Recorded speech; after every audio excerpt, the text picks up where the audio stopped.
Hello warriors, hope you're all doing amazing. I'm Tabish Hassan, a chartered accountant. I have also secured an All India rank 10 in CA final examination. I'm an international speaker too. I've represented ICAI at various international forums. I've secured 89 marks in CA Inter costing and 77 in CA final costing. And welcome to today's free session wherein we are going to cover 5 chapters of CA Inter costing, which would cover almost 35 marks of your syllabus in just 2 hours. So we've already taken a previous session. Our objective is to help you guys revise the entire costing in 6 hours. So part 1 of the revision is already done. It is uploaded on YouTube, wherein the first 5 chapters, introduction, material, labor, overheads, activity based costing, these 5 chapters are covered in 2 hours. Now we are going into the methods of costing. We're going to cover job costing, batch costing, output costing, contract costing, service costing, process costing, joint product by product. All these 5 chapters in the next 2 hours. So should we begin? Yes, everyone. Yes. So let's begin with the world of costing.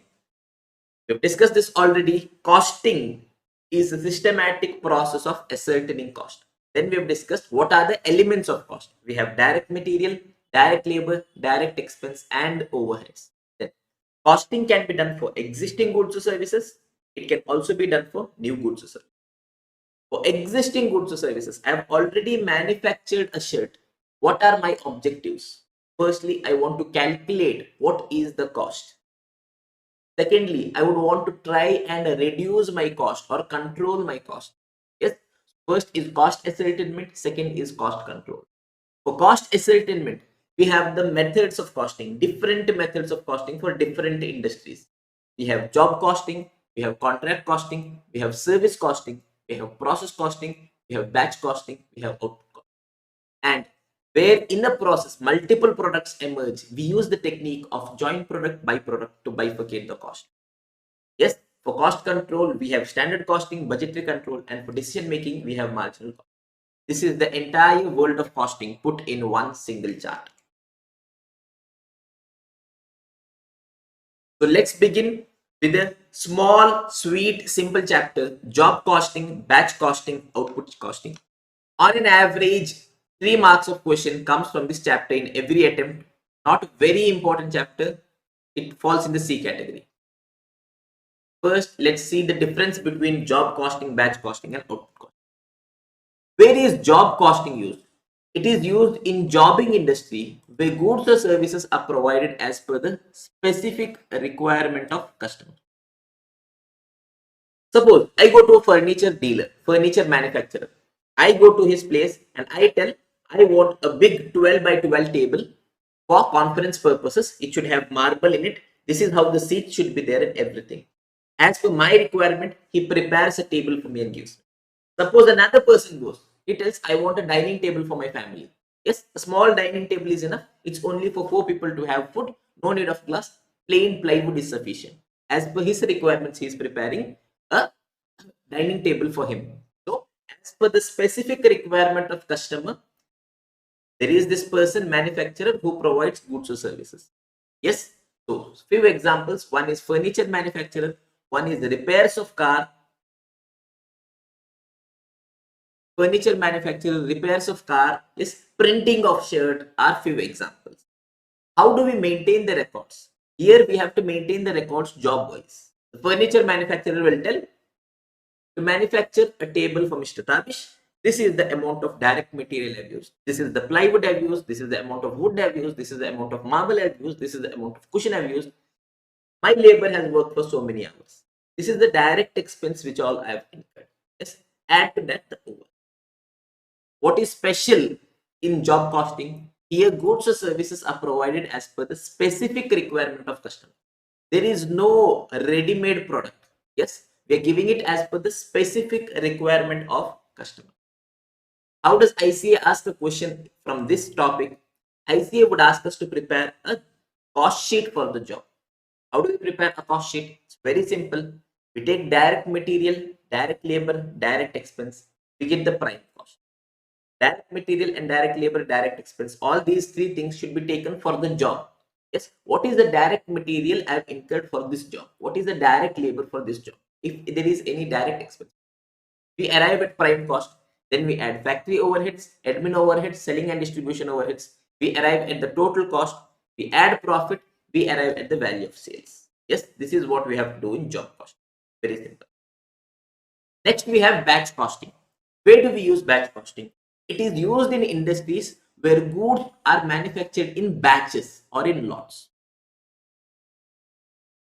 Say, for example, we are manufacturing COVID vaccine. We want 1 lakh vaccines in a year.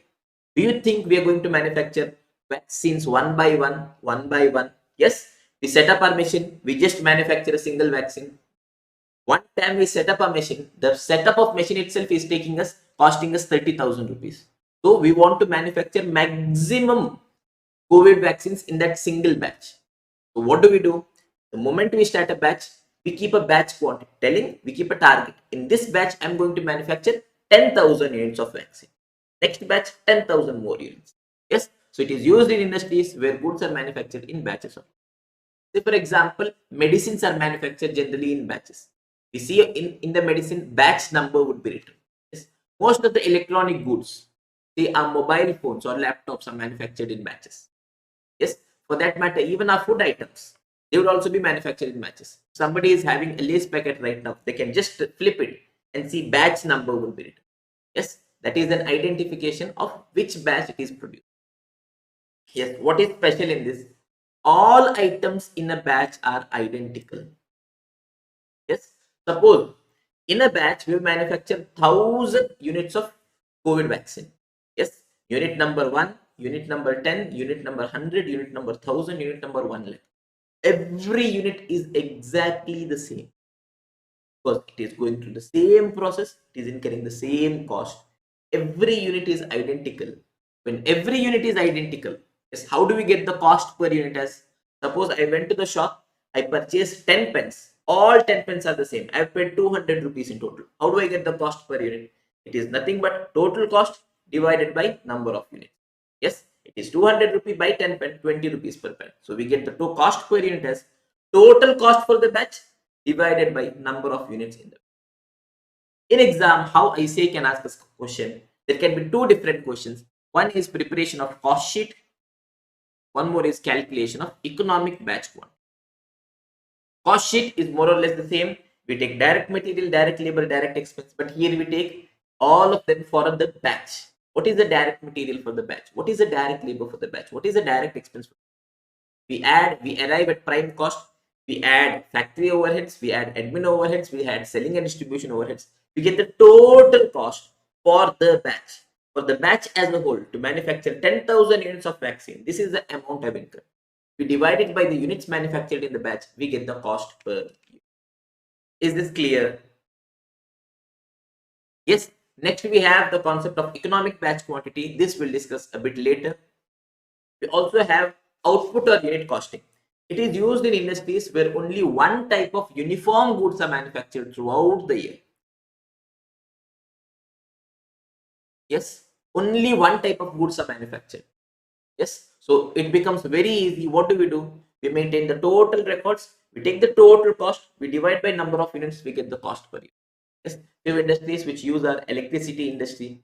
Yes, because they're ultimately, every unit of electricity produced is ultimately the same. There is no difference at all. So they adopt unit or output costing. How ICAI could ask a question, as in on standalone basis, ICAI would not ask us a question on unit costing. It would ask us to prepare a comprehensive cost sheet. Yes. How do we prepare a comprehensive cost sheet? This would be discussed in the chapter cost sheet. We have one final concept left, that is economic batch quantity. What is the question it is trying to answer? Yes, it is telling us, see, in a year, I want to manufacture 1 lakh units of COVID vaccine. It is telling me how many units of vaccine should I manufacture in a batch so that my total cost is minimum. Yes, how many units of finished goods to be manufactured in a batch so that the total cost are minimum. Yes, suppose in a year I want to manufacture and sell 10 lakh units of COVID vaccine. In a year, I want 10 lakh. I can either manufacture the entire 10 lakh in one single batch. I start the machine, I manufacture 10 lakh, I stop. Or else I can do 1 lakh into 10 times. This also gives me 10 lakh, 1 lakh, 1 lakh, 10 times. Or else I can do 50,000 into 20. It also gives me 10 lakh. Or else I can do 10,000 into 100. This also gives me 10 lakh. What is my objective? What is the batch quantity at which the total cost is minimum? Suppose I tell, if I manufacture 50,000 units in a batch, my total cost would be minimum. Then this 50,000 is my economic batch quantity. I would advise my workers in every batch manufacture 50,000 units. Why? Because at that point, the total cost would be minimum. What are all the costs that a company is going to incur? First, visualize. Yes, before we start the production, we have to get the machine ready. Yes, we have to set up the machine. So for that, we have to incur the setup cost. It is incurred every time the machine is set up. Yes, for every batch, one time first we set up the machine. For that, we are incurring the cost. It is called as setup cost. Yes, once the machine is set up, machine is ready. Now we start producing goods or services. Yes, so we incur the production cost. We incur material, labor, expense, everything. Once production is done, production cost is incurred, finished goods are ready. The moment finished goods are ready, customer would not come and buy it. We have to keep it in stock. We have to keep it in warehouse for some time. For that, we have to incur some cost. We have to incur rent. We have to incur interest cost. We have to incur obsolescence, so many other costs. Yes, that is after the production is done, we are going to incur carrying cost. So all in all, we are going to incur three costs. One is setup cost, one is production cost, one is carrying cost. What is our objective? We want the total cost. Yes, not an individual basis, but the total of all these three costs to be very minimum. So, what is the objective of business? It is either it is to minimize the production cost of finished goods, or is it to minimize the total cost of finished goods? It is not to minimize the production cost. The objective of business is to minimize the total cost of finished goods. So what is the golden question we are going to ask? How many units of finished goods are to be manufactured in a batch so that the total cost of finished goods is minimum? Three costs. We have the production cost, setup cost, and carrying cost of finished. We've already discussed this formula. Batch quantity into number of batches gives us the demand of finished goods. Yes, every batch I'm manufacturing 1 lakh. Similarly, I'm going to manufacture in 10 batches. So the total goods I'm going to produce in a year will be 1 lakh into 10 would be 10 lakh. The three different costs. Firstly, we have the production cost. This is the cost to produce finished goods. How do we get? Suppose cost per unit is 10 into total number of units, we get the total production. Next, we have the setup cost. It is the cost which is incurred to set up the machine. It is incurred every time we set up the machine. Yes. And number of setups is equal to number of batches. We've discussed this. Yes.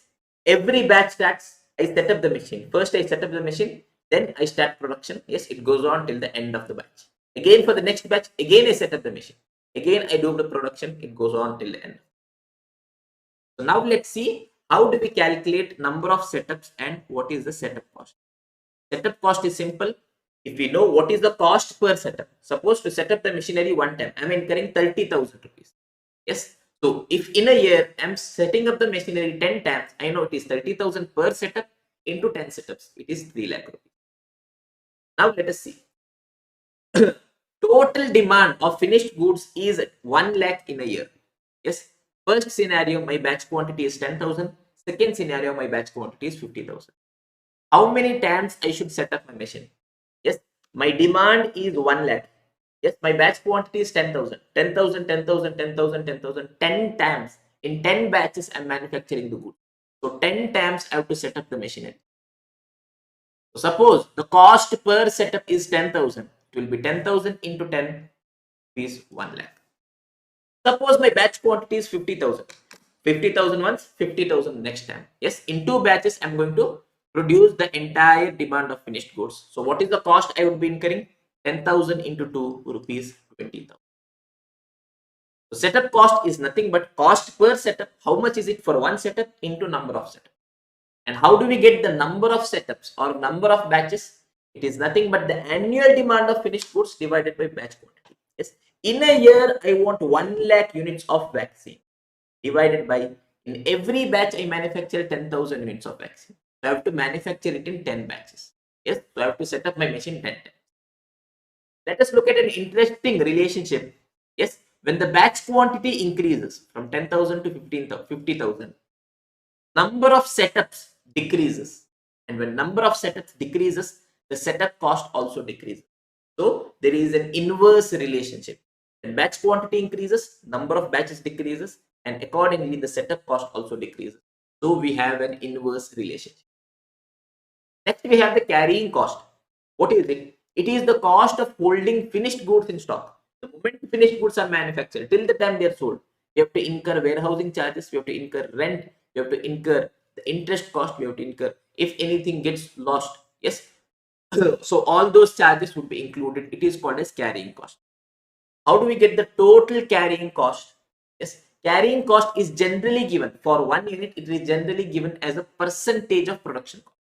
Suppose to produce this shirt, the cost is say 500 rupees. So they will be telling, okay, the carrying cost is 10% per annum of the production cost. So for a year, to carry this shirt, the cost is 10 rupees. So it will be given as per unit per annum. To carry this shirt for 1 year, the cost is 50 rupees. Carrying cost per unit per annum has to be multiplied with average inventory to get the total carrying cost. Why average inventory? Carrying cost is per unit per annum. For 1 unit, to hold it for 1 year, this is a cost. So when I'm multiplying, I have to multiply it with the units which I'm holding throughout the year. Yes. Suppose to hold 1 unit for 1 year, the cost is 10 rupees. So in a year, throughout the year, yes, I'm holding 10 units. So the cost will be 10 into 10.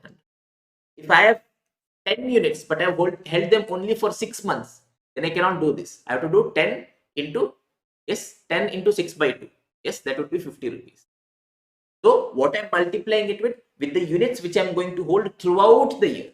What is the units that I'm going to hold throughout the year? It is nothing but my average inventory of finished. Yes, I walk in on first day, I have my average inventory. After 1 month, still I have average inventory of finished goods. After the year, still I'll be having average inventory of finished goods. Yes, so total carrying cost is nothing but carrying cost per unit per annum into average inventory. Carrying cost per unit per annum is given as a percentage of production cost. And how do we get the average inventory? It is nothing but batch quantity divided by 2. Suppose we are manufacturing 10,000 units of COVID vaccine in a batch. Yes. Now in our warehouse, we have 10,000 units. We go on selling, it becomes 0. Yes. Again, we manufacture 10,000. Again, we go on selling, it becomes 0. Again, 10,000. Again, it goes on, becomes 0. What is it we on an average have throughout the year? Yes, this is 10,000, 0. On an average, we are having 5,000 units throughout the year. What is this 5,000? 10,000 is our batch quantity. So it is batch quantity divided by 2. Average inventory is nothing but our batch quantity divided by 2.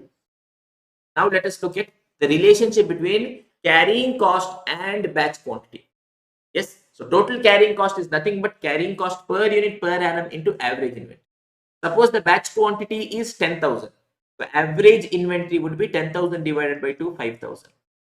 Suppose the batch quantity is 1 lakh. Average inventory would be 50,000. Total carrying cost is carrying cost per unit per annum into average inventory. 5,000 into 10, 50,000. This is 50,000 into 10, 5 lakh rupees. So what is the relationship we can draw?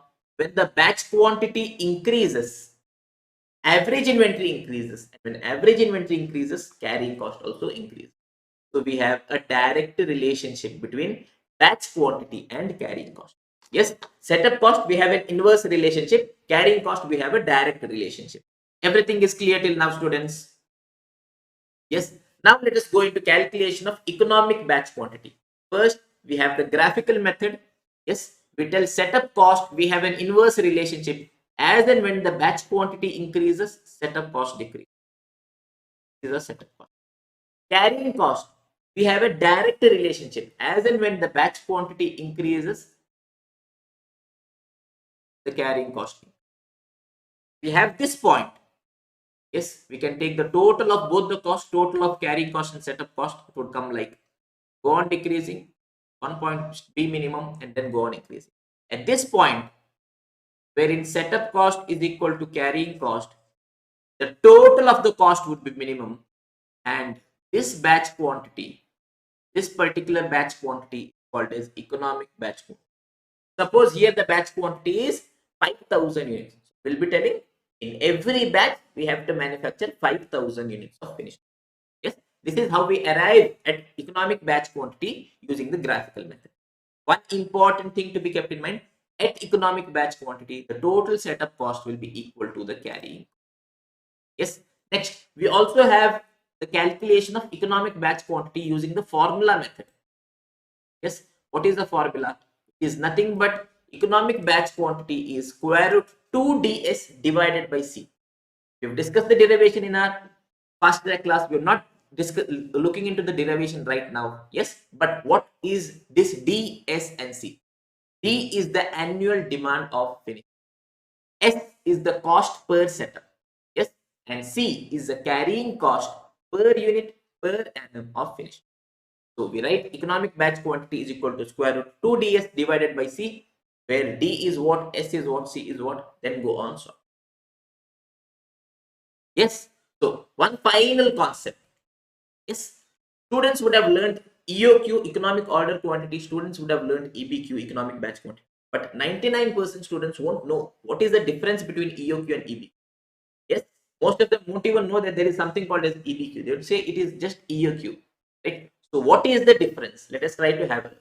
Yes, just tell it in one single sentence. Economic order quantity is for raw material. EBQ for finished. In EOQ, we are asking how many units of raw material, yes, we should purchase in an order so that our total raw material cost is minimum. Yes, we go to the shop, we buy grocery items. In a year, we want 300 kg rice. Should we buy it as 30 kg, 30 kg, 30 kg, 30 kg 10 times? Or should we buy it as 150 kg, 150 kg 2 times? Or 300 kg 1 time?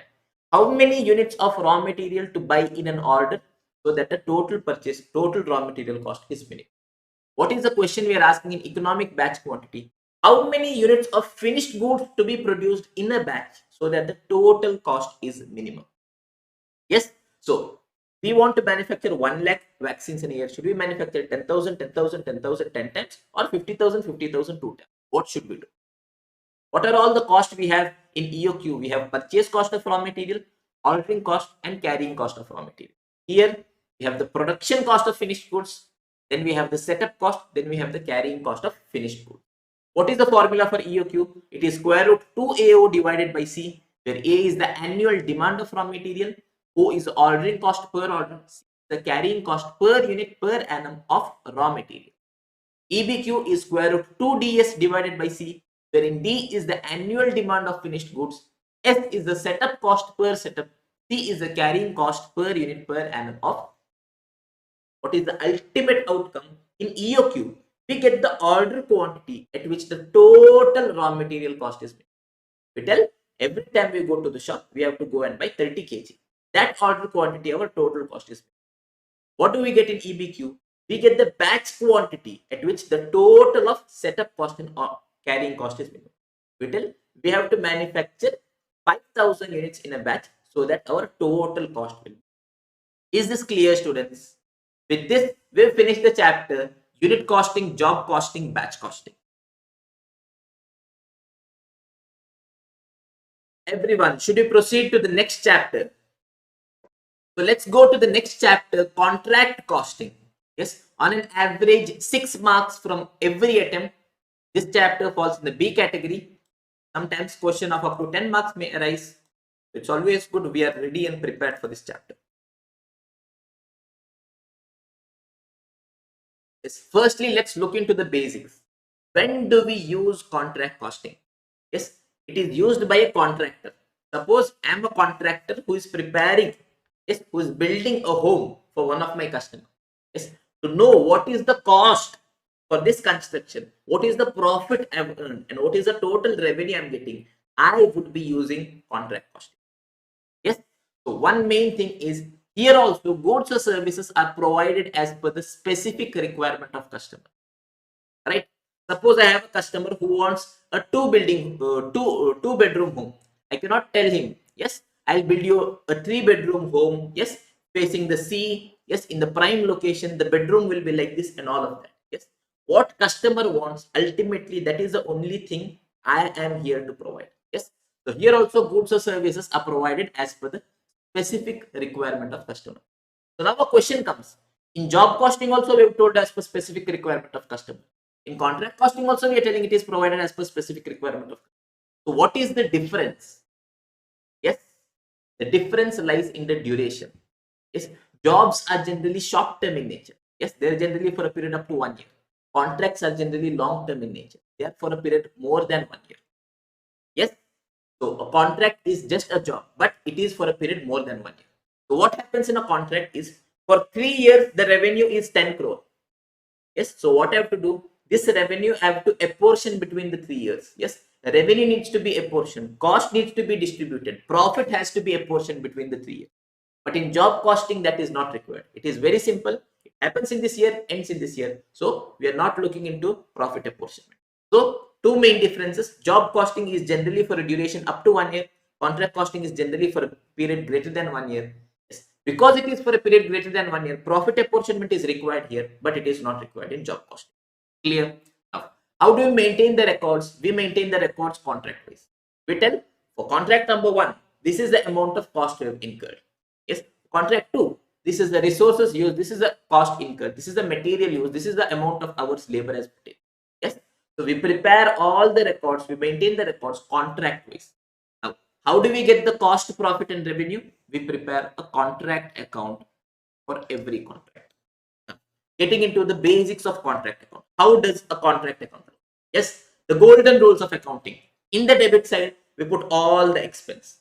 In the credit side, we put all the income. Whatever is the difference, it is, yes, income is more than expense. In the debit side, we get profit. If expense is more than income, in the credit side, we get loss.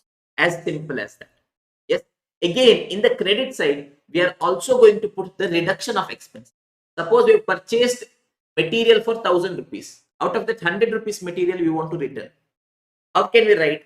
Either in the debit side, we show 1000 rupees minus 100 rupees, 900 rupees. Or else in debit side, we write 1000, credit side, we write 100, 900 rupees. Yes. Here, whatever is the reduction of expense, we will be showing it in the credit side. So what is our golden rule for this chapter? In the debit side, we write our expense. The credit side, we write income as well as reduction of expense. So whatever is the difference would be profit or loss. So now let's start discussing different items of contract account one by one. Yes, we'll discuss how do we calculate the cost, what is the cost, then we'll calculate how do we calculate revenue, difference will be a profit. First, to understand cost, we have to understand these 3 items. Firstly, how do we calculate material cost? Next, how do we treat depreciation, and for other expenses, what do we do? For material, one thing to be kept in mind, only consumption of material is cost. Just because I purchased material, it is not my cost. Yes. So how do we show it? It's a rule of accounting. How do we show it in our trading P&L? Yes, we show opening stock in the debit side, whatever we purchased again in the debit side, closing stock in the credit side. So we get what is the net amount of goods we have consumed. Same thing we are going to do in contract account. Whatever is the opening stock will show in the debit side. Whatever is purchased will show in the debit side. If anything is returned back, we will show it in the credit side, and closing stock will also be shown in the credit side. Yes. So we have 3 different things. One is the supplier, one is the stores, one is the construction side. This is the place where construction is happening. Yes. And generally we keep some materials here, whatever is required. Suppose some cement bags are required for tomorrow, we are going to store it here. So how do we see what is the amount of material consumed? We'll be having opening stock of material here. That will write it in the debit side. Yes, whatever is the opening stock of material lying in the stores, lying in the site, we will write it in the debit side. Then we would have purchased some material from the supplier. Yes, purchase of material from supplier, we will write it in the debit side. We have stores where generally goods are maintained. Yes, we get some goods from the stores. That also we will write it in the debit side. Suppose we have returned some goods either to the supplier or to the stores, we write it in the credit side. and at the end of the year we have some balance quantity, that also the closing stock will write it in the credit side. This is how we arrive at the value of material consumed. Opening material at site, debit side. Material purchased directly from supplier, debit side. Material received from stores, again we are receiving, debit side. Material, if any, returned in the credit side, and closing material at site, we will write it in the credit side. This is how we arrive at the value of material consumed. Then we have depreciation. Depreciation is expense. There is no doubt in that. But how do we write it in contract account? Yes. Suppose the opening value of machine is 2 lakh rupees. Yearly depreciation is 20,000 rupees. Closing value of machine is 1,80,000. Yes. We can show it in contract account in two ways. One, show depreciation as expense. I will show depreciation 20,000. Put it in the debit side. Yes. This is correct. I have shown 20,000 as depreciation. Second way is I show the opening value in the debit side, telling the opening value of plant is 2 lakh. In the credit side, I show the closing value of plant as 1,80,000. This is also effectively giving me, yes, net 20,000 rupees in debit. That is nothing but my depreciation. Yes, what do I do? Opening value of plant, I write in the debit side. Closing value of plant, I write in the credit side. Yes, net it is just 20,000 depreciation. But ICAI is following this approach. So while we have calculation of depreciation, we are also going to prefer this. Yes, we are going to write the opening value of machine in debit side and closing value of machine in the credit.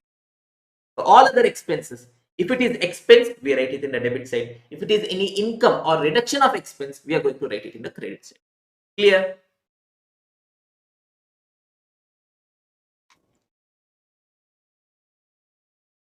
Yes. Next, 5 important adjustment from the examination wherein students generally make a mistake. Firstly, material or machine sold at profit or loss.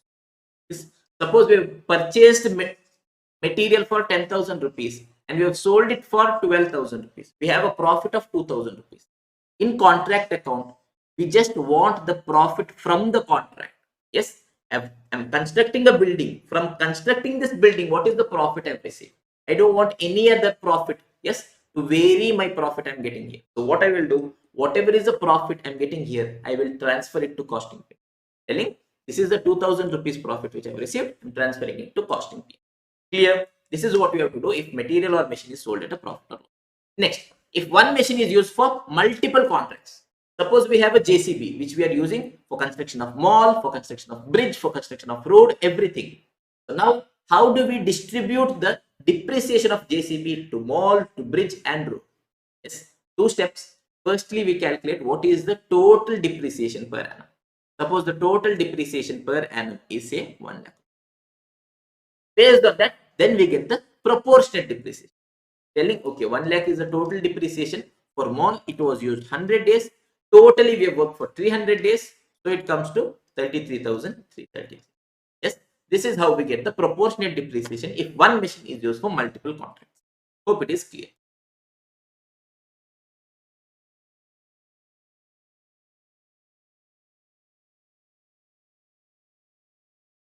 Next, we are going to understand revenue. How do we calculate revenue? Yes, so I am a contractor, I have a customer of mine. Yes, we have agreed for construction of a building. Yes, a multi-story building, the total amount is 1,000 crore. Yes, some amount of work is done. Now I ask my customer, kindly make me payment. He'll ask, how much work is done? As a contractor, I would always want more payment. So I'll tell more work is done. So I'm telling 40% work is done. As a customer, he would always want to make less payment. So I tell, no, only 10% work is done. So much work is pending. How can you tell 40%? Yes. So there is never a consensus. Yes, contractor will always tell more because he wants more money. Customer will always tell less because he wants to give less money. So what do we do? How do we resolve this? We both go to an architect who is an expert. We go to a third party independent architect and ask him how much work is done. Just have a look, evaluate and tell us.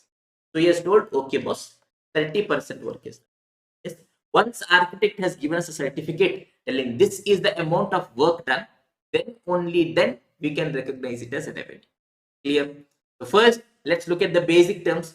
First, we have the contract price. What is contract price? It is the total amount from the contract. Yes. Suppose I do this complete construction of building. Totally, I will get 1,000 crore rupees.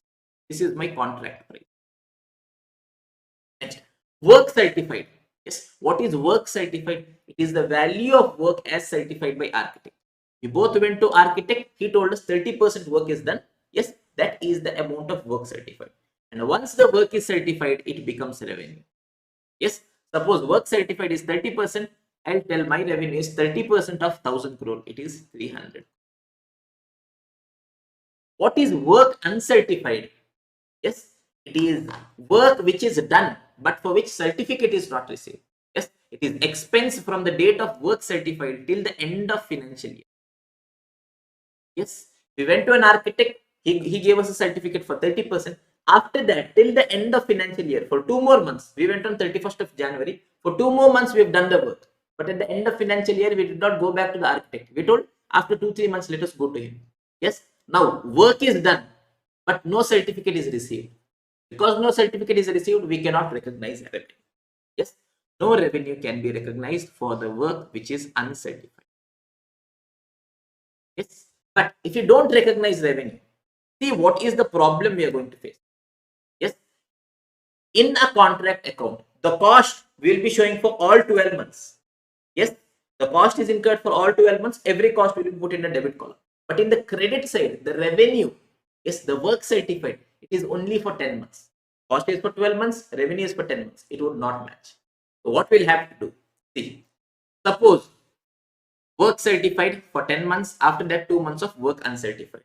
Yes, the cost incurred for work certified was 240 crore. Against this 30% work was done, we got a revenue of 300 crore. Work uncertified, 10% work was done, the cost was 80. We actually look, yes, as on end of January, 300 crore we've received, 240 crore is the amount of work done, we have a profit of 60 crore. But at the end of the year, is what happens if we prepare a contract account, 240 and 80, 320 crore is in the debit side. We only have 300 crore in the credit side. It feels like we have incurred a loss. Have we incurred a loss? No, we have not incurred a loss. What happened is the revenue we have only recognized for 10 months. So what we have to do is we have to cancel this. Yes, whatever is this cost incurred of work uncertified, we are going to cancel it out. How do we cancel it out? By putting an amount equal to cost incurred for the work uncertified in the credit side, telling cost of work uncertified is 80 crore. So now what happened? In the debit side we have for 12 months, in the credit side also we have for 12 months. Now it is matched. Now we get, yes, in the debit side we have 320 crore, in credit side we have 380 crore. We've got our profit of 60 crore. Clear? Yes. So what do we do? Work uncertified, whatever is the cost we put here, total 380 crore minus 320 crore, we get 60. Yes. So what do we do for work uncertified? Yes, no revenue can be recognized, but cost is incurred. So what do? We transfer an amount equivalent to the cost incurred to the credit side, telling it is the cost of work uncertified. Clear? Yes. Then the master chart for revenue. Yes, we have the total contract price of 1000 crore. In that 40% is the work done, 60% work is not done. Work is not done, no revenue. For the 40% work which is done, 30% of work is certified, 10% of work is not certified. Work certified, we can recognize it as a revenue. Work not certified, we are going to value it at cost. Even the work certified, 30% work is certified, 300 crore work is certified. Yes. Do you think the customer will pay the entire 300 crore? No. He'll tell 80% I'll pay now, 20% I'll retain now, at the end of the contract I'll pay you. Yes. So from this 30%, 300 crore, 80% is the cash received and 20% is the retention. Clear? Next, we are going to understand profit. Yes, three things are there. One is notional profit, one is the profit which is ultimately transferred to profit or loss account, one is the total estimated profit transferred to P&L. It is not relevant for CA Inter, new syllabus. It is still applicable for old syllabus. This we will not discuss here. We'll have a separate lecture for CA IPCC old syllabus. To understand profit, how do we get profit? It is nothing but revenue minus cost. In our contract account, yes, in the debit side we put all the cost. In the credit side, if there is any reduction of cost, we put there. And we put our revenue. What all we put? What is our work certified? And for work uncertified, we have put a cost of work uncertified. Whatever is the difference will be our notional profit or no. Yes. So we are going to call it as notional profit or notional. How do we get notional profit or notional loss? Yes, we have two formulas. One is work certified minus cost of work certified. In the revenue, we are only taking work certified. Yes, for the 10 months, what is the revenue? In the cost also, we are only taking the cost of work certified. The cost for 10 months. Yes, it is matching, we get a notional profit. Or on totality basis, if you want. Yes. In the revenue side, we take work certified for 10 months plus the cost of work uncertified for the balance 2 months. In the debit side, that is for the cost, we take the total cost incurred for 12 months. This is how we get a notional profit or notional cost. Both the formulas are same, both give us the same answer. Let us look at this thing. We are only comparing work certified with the cost of work certified. Work certified is 300 crore, cost of work certified is 240 crore. We get our notional profit as 60. After this, in the next 2 months, yes, 80 crore cost was incurred. So we recognize 80 crore as revenue. So total revenue will be 380 crore. Total cost will be 320 crore. Now still we are getting the notional profit of clear. Then we have total estimated profit. Suppose as on this date, 70% of the work is done. 70% of construction is done. I want to see if I do the entire construction, what is the total amount of profit I would be getting? Yes. How do I see? I know that for the entire construction, I will be getting 1000 crore rupees. That is a total revenue. From that, if I reduce my total cost, I will get my profit. 70% work is done. So for this, I know for this 70% work which is already done, I have incurred 600 crore rupees as cost. So yes, for the work done, I know my actual cost. Again, 30% more is pending. For that, I don't know the exact cost, but I can estimate. Telling for this 30%, I think 250 crore would be required. So altogether, how much cost would be required? 600 plus 250, 850 crore. So I would get total estimated profit of 1. How did I get? I've taken contract price. From that, I've reduced my total estimated cost. I've got the total estimate. How did I get my total estimated cost? It is nothing but cost till date. What is the actual cost I've incurred till date plus further estimated cost? What is the cost I'm estimating I might need to incur in as well? Clear? Yes. Yes. Now we have just discussed the items individually. Cost individually we've discussed. Revenue individually we've discussed. Profit individually we've discussed. Now we'll put everything in a single contract account. Yes. Then we get a notional profit or notional. Yes, with this, the chapter contract costing is over. We have certain important areas, certain tricky areas wherein students have committed mistakes in the past and we don't want students to do the mistake. Firstly, when we want to calculate, yes, what is the cost incurred in the period? How do we do that? Yes, suppose in the question, it has told us that 40% work is done. That 10% is work uncertified. We want to calculate what is the cost of work uncertified. It is not directly given. So what do? We know 40% is a work done. Yes. If we can calculate what is the cost for this 40% work done, yes, what is the total cost incurred, then we can get that, okay, for 40% it is 280 crore, assuming. So for 10%, how much it would be? Yes, it would be 70 crore. Yes, through cross multiplication, we will get that. So what do? Yes, we prepare a contract account. We put all cost in the debit side. In the credit side, if there is any reduction of cost, we will write the reduction of cost. Directly, we will not recognize revenue. Yes, we get what is the cost incurred. Yes, so all cost together is 1000. Reduction of cost is 100. So I'll tell, okay, 900 rupees is the cost incurred in this. Yes, yes, I got the cost incurred. I carry it down. I bring it down again. Yes, now I compare it with the work certified and cost of work certified. Yes, suppose we've got the cost incurred here. You know what is the cost incurred for 40%? Based on that, we can calculate what is the cost of work uncertified. Clear? Next, when cumulative work certified and work uncertified is available. Yes, suppose this is the second year of work. Yes, we have called the architect. He looked at the building and he said, okay, 60% work is done. Yes. What do you think this 60% work is of? Is this only of second year? No. It is total for first year as well as for second year. So whatever is the work certified and work uncertified is the cumulative balance. Yes. So what we have to do? Look at contract account. Year 1 contract account we have already done. Whatever was the work certified in year 1, we have treated it as revenue. Now year 2, in the debit side, we are only putting the cost incurred in year 2. In the year 2, I have purchased this many amount of cement, this many steel. Yes. So in the credit column, in the revenue also, I want only the revenue of year 2. I don't want the total revenue.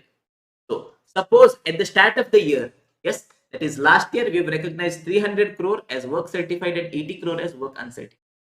Yes. At the end of the second year, we have 600 crore as work certified and 90 crore as work uncertified. How do we do that? How do we eliminate this revenue which was already recognized in the previous year? Simple. Closing work certified and work uncertified, we put it in the credit side, and opening work certified and work uncertified, we put it in debit side. Net effect, we will get what is the revenue for the current year. Clear? Yes. Next, an important area, escalation revenue. Yes, students generally make a mistake here. Yes, what is escalation revenue? If there is an increase in cost and it is because of uncontrollable factors, then customer tells that, don't worry contractor, I will reimburse you for that increase in cost. Yes, but two conditions. One is there should be an increase in cost. Secondly, it should be because of uncontrollable factor. Only if it is because of uncontrollable factor, yes, the customer will be agreeing to pay him that extra money. Suppose, let us look at the material. How do we get the total material cost? It is nothing but quantity into price. Yes, I purchased 10 kg tomato. For every kg it is 20 rupees, 200 rupees is my material cost. Budgeted and actual. I thought for construction, yes, for construction of this home, 100 stone was sufficient. Yes, and for every stone I might be paying 20 rupees. That is what the contractor thought. But actually he has used 120 stone, and for every stone he has paid 25 rupees. Why has he used more stones? Because of his negligence. He has not exercised sufficient control on the employees. That is why this extra 20 stones was used. Yes, there is an increase in cost, but was it controllable? Yes, it was controllable. If the contractor would have exercised sufficient caution and control, he could have prevented this. So for increase in quantity, no escalation is it. But there is an increase in price. I thought I would get employee, yes, I would get a stone for 20 rupees. But right now there is so much inflation. I'm getting it only for 25 rupees. I've searched everywhere. I'm not getting it. Yes, there is an increase in cost, and it is because of an uncontrollable factor. So escalation would be available. Yes. Next, labor. How do we get the labor cost? It is nothing but the hours into rate per hour. Hours. I thought that I can finish the work in 75 hours, but actually I've taken 100 hours. It was in the control of contractor. Yes, so there is no escalation. But the rate per hour, yes, the labor rate. I thought I'll get employee for 100 rupees per hour, but actually I have to pay them 125 per hour because there is so much demand. I'm not getting them anywhere. It is uncontrollable, so escalation will be available. Yes. So for increase in material price and increase in labor rate, escalation is available.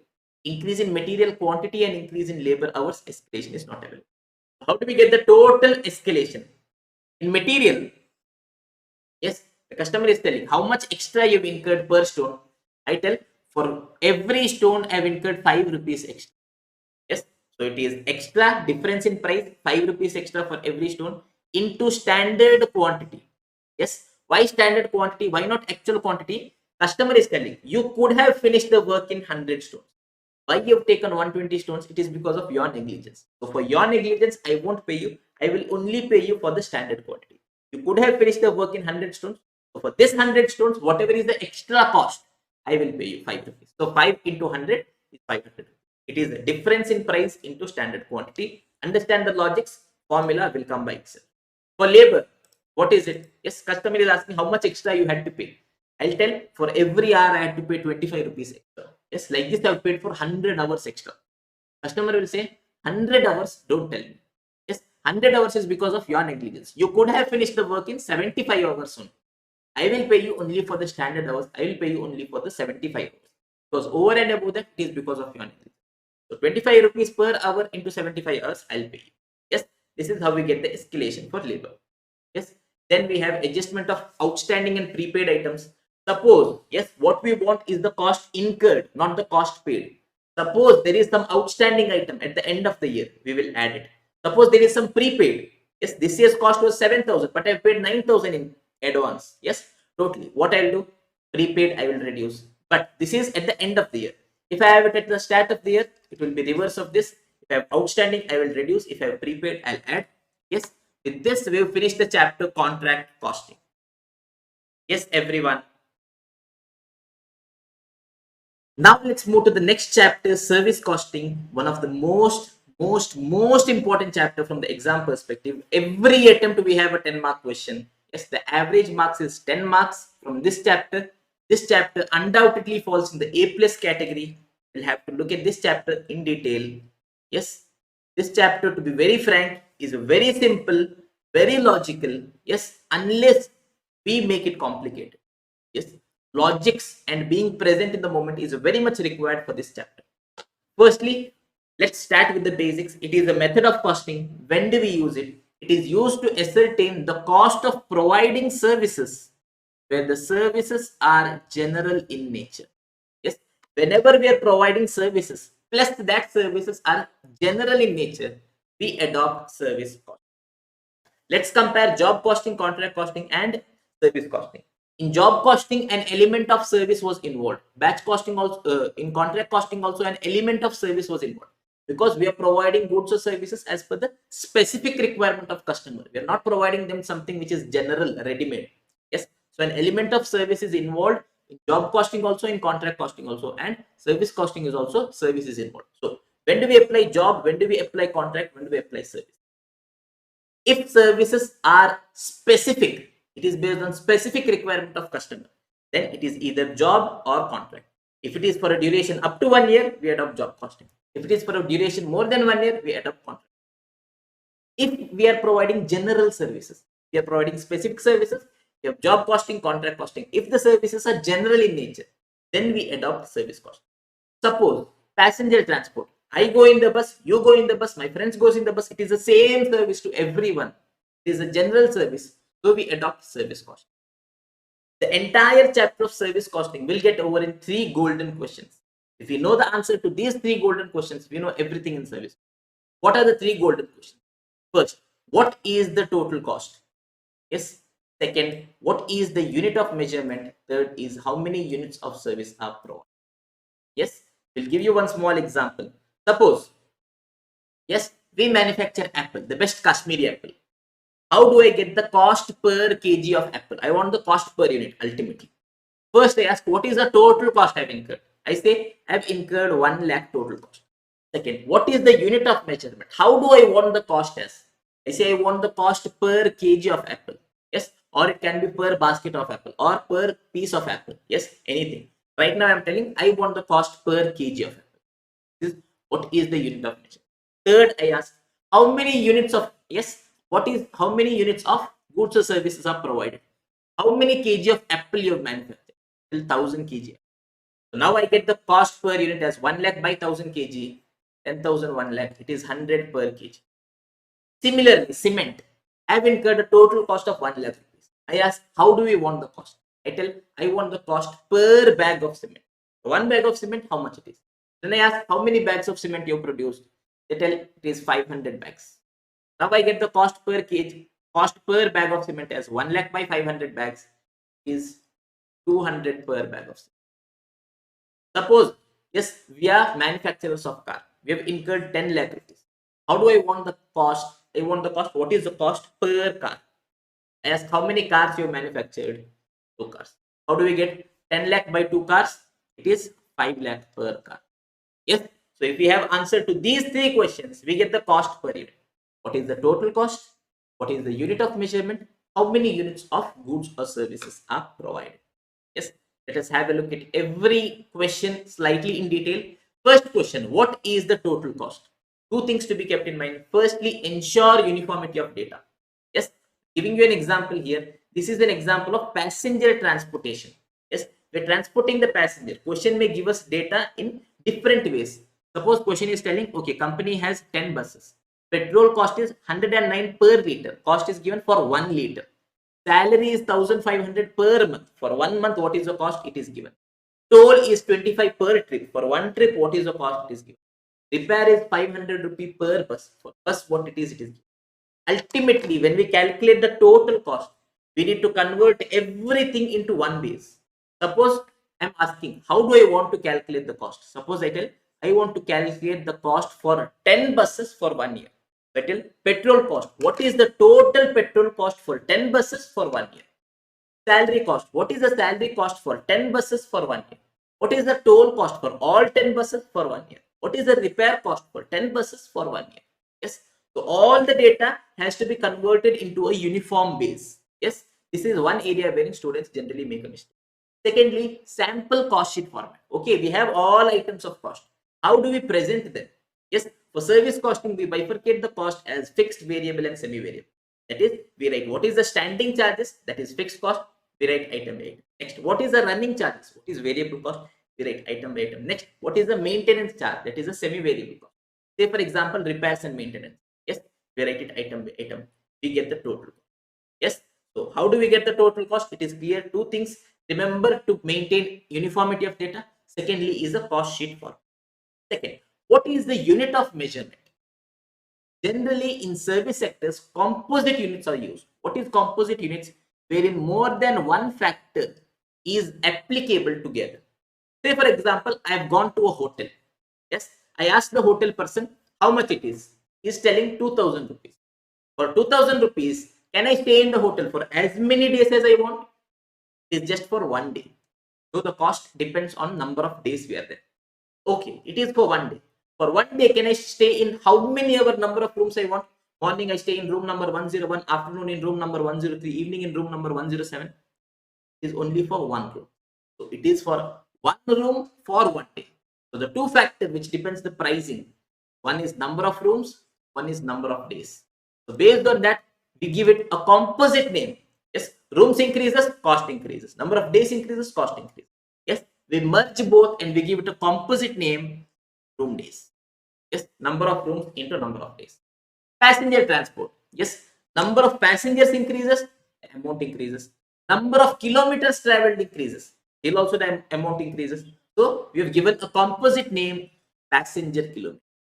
Next, we have the goods transport. Yes, the weight increases. We want them to transport 1 ton, we want to transport 10 ton. Cost increases.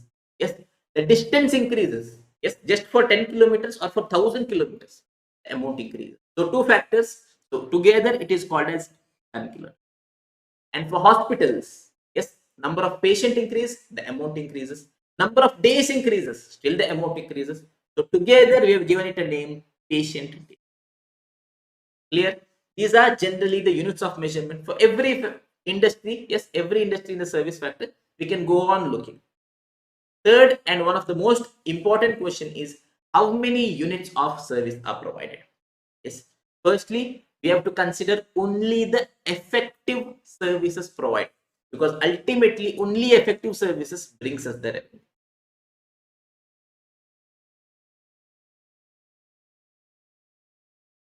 Yes. Suppose I am an auto driver. Yes. Today in this entire day, I have traveled 5 kilometers. Yes. For 5 kilometers, my cost is 50 rupees. In this 5 kilometer, 2 kilometers I have traveled without any passenger, and the 3 kilometers I have traveled with the passenger. So now the passenger, why the moment he is boarding, what is the question he is asking me? Yes, how much it is for 1 kilometer? Yes, so I have to tell him how much it is for 1 kilometer. So in the denominator, when I'm taking, should I take the total services or only the effective services? Here in the denominator, if I divide it by 5 kilometers, I get it as 10 per kilometer. If I tell him, my customer, it is rupees 10 per kilometer, you will tell, okay, 10 per kilometer, I have traveled with you 3 kilometers, I'll pay you 30 rupees. I have not recovered my cost. So what should I take in denominator? I should take my effective services. Only what is effectively for which I am getting revenue. 50 by 3. I will tell him, okay, 17 per kilometer.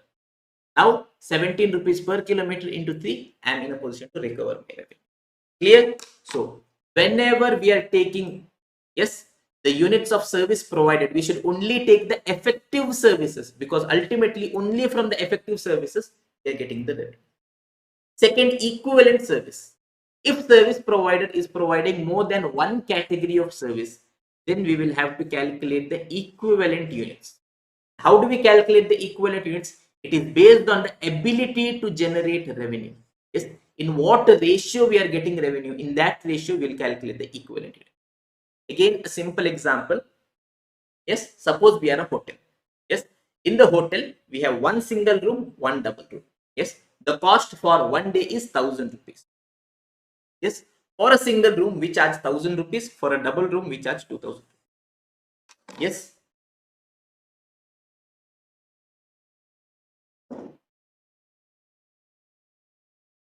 Yes, visualize.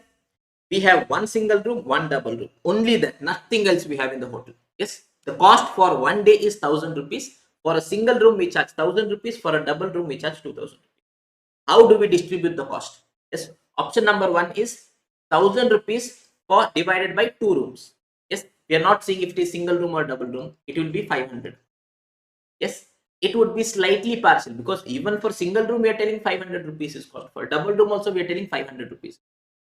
Now what we do, we give it weights. We're telling in what ratio it is earning revenue, in that ratio we'll calculate. Yes, for a single room, yes, if single room is earning 1 rupee, double room will be earning 2 rupees.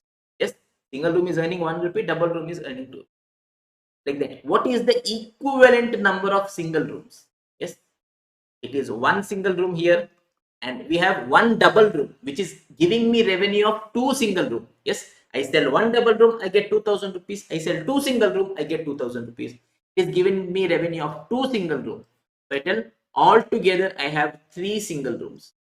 Yes, so my cost is 1000 by three single rooms is 333 per single room. So for a single room, my cost is 333. If it is a double room, it is 333 into 2, 660. Yes, this is what we do. If we have more than one category of services, then we calculate what is the effective services. We multiply it with the weight. How do we give the weight? Yes, weight is given on its ability to generate revenue. In what ratio it is getting revenue?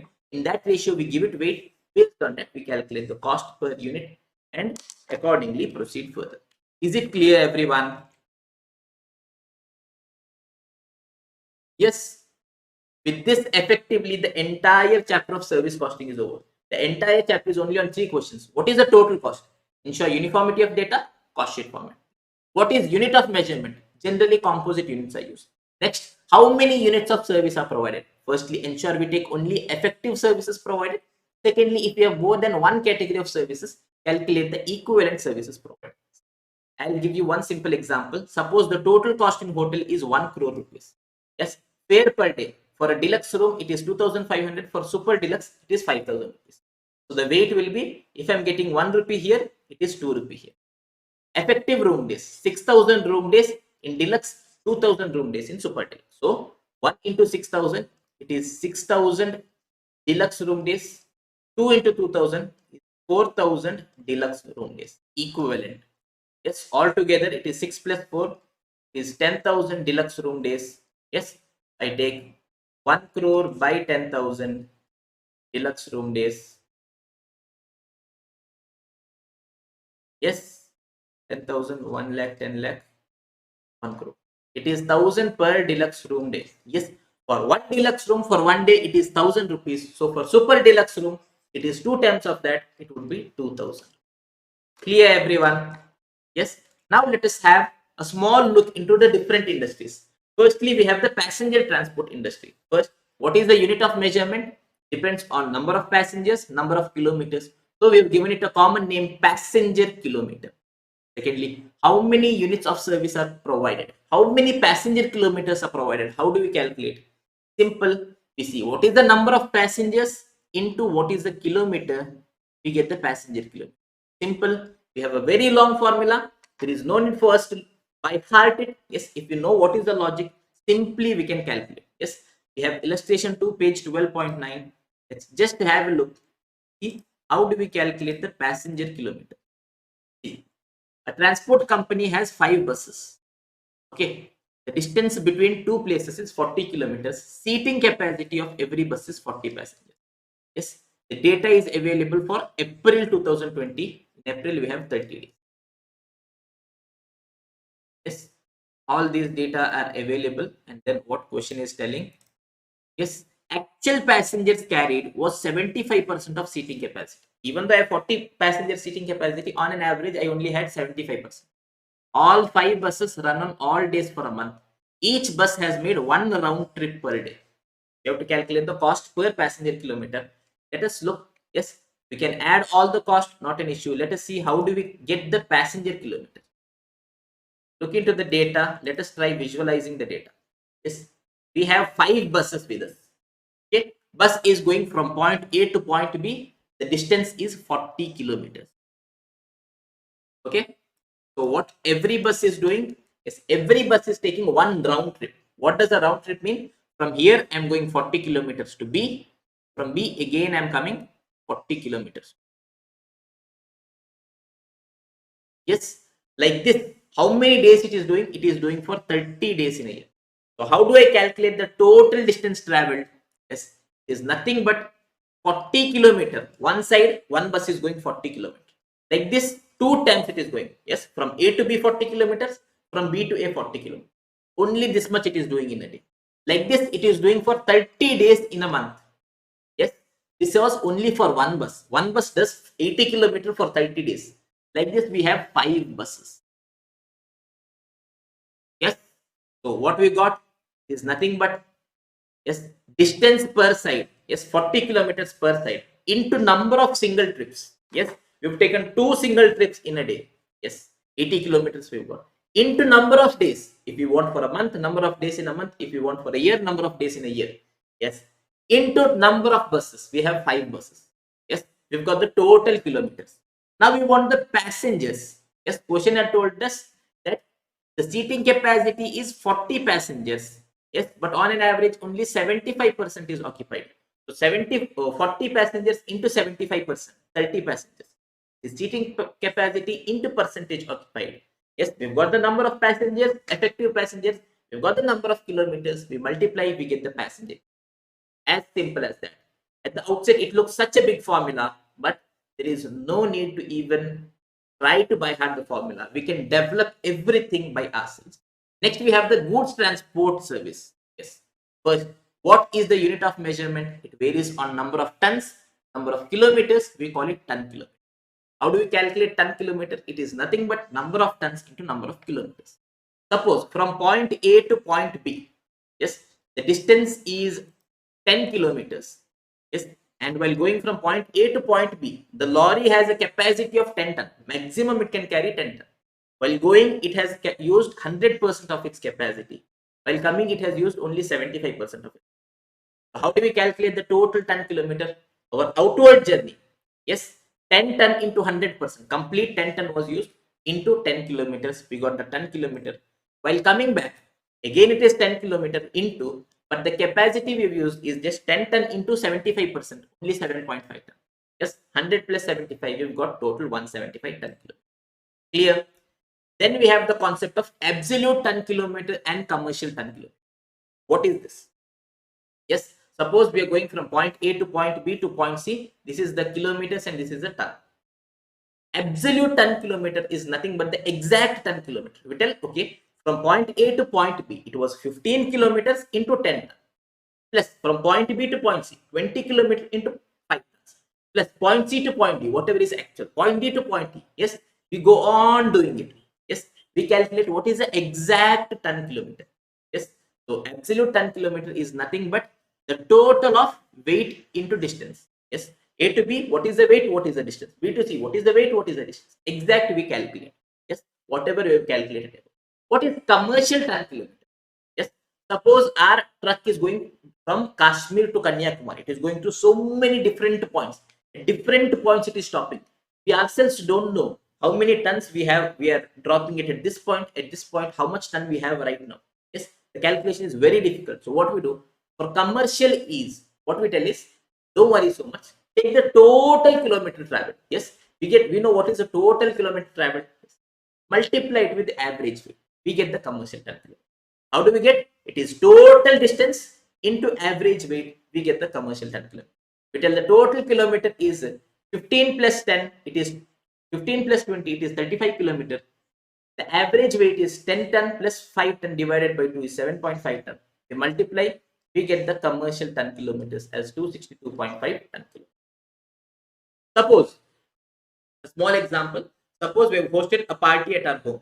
Yes, every guest is coming, he is having ice creams. So we want to see how many ice creams guests have had. Yes. Option number 1. We stand there, we see. Okay, guest number 1 has eaten 3 ice cream. Guest number 2, 4. Guest number 3, 2. Guest number 4, 1. Yes. So we add all this for 100 guests. We say altogether 320 ice creams are eaten. The second option. We know total 100 guests have come. Total 100 guests will eat. On an average, every guest, how much he'll eat? On an average, he'll eat 3 ice cream. So 100 into 3. Yes. Total into average will give us the total 300 ice cream. Yes. More or less gives us an idea. Yes. The total kilometer into average weight gives us the commercial ton kilometer. Then we have the hotel or lodging industry. Again, what are the factors on which cost is dependent? Firstly, it is on number of rooms. Secondly, it's on number of days. We call it room days. How do we calculate room days? Nothing but number of rooms into number of days. Suppose a hotel has 50 rooms, but only 50% is occupied. So we want only effective rooms occupied. It is rooms into percentage occupied will give us the effective rooms into effective number of days run in a year. Then we have the hospital industry, wherein what are the factors on which cost is dependent? First is number of patients. Second is number of days. Together we call it patient days. How do we get? Yes, firstly we want to see what is the number of patients into number of days. One thing is number of patients will be equal to number of beds. Suppose in my hospital I have 25 beds. How many patients can come? Maximum 25, right? Number of patients or number of beds, it will be equal to total number of beds. Suppose in my hospital I have 100 beds into percentage occupied. Only 75% is occupied. So effectively only 75 beds are occupied into effective days. Yes, these are the main industries. We have some other industries as well. Students can just have a look and everything else will be clear so long as the 3 questions are clear in our mind. What is the total cost?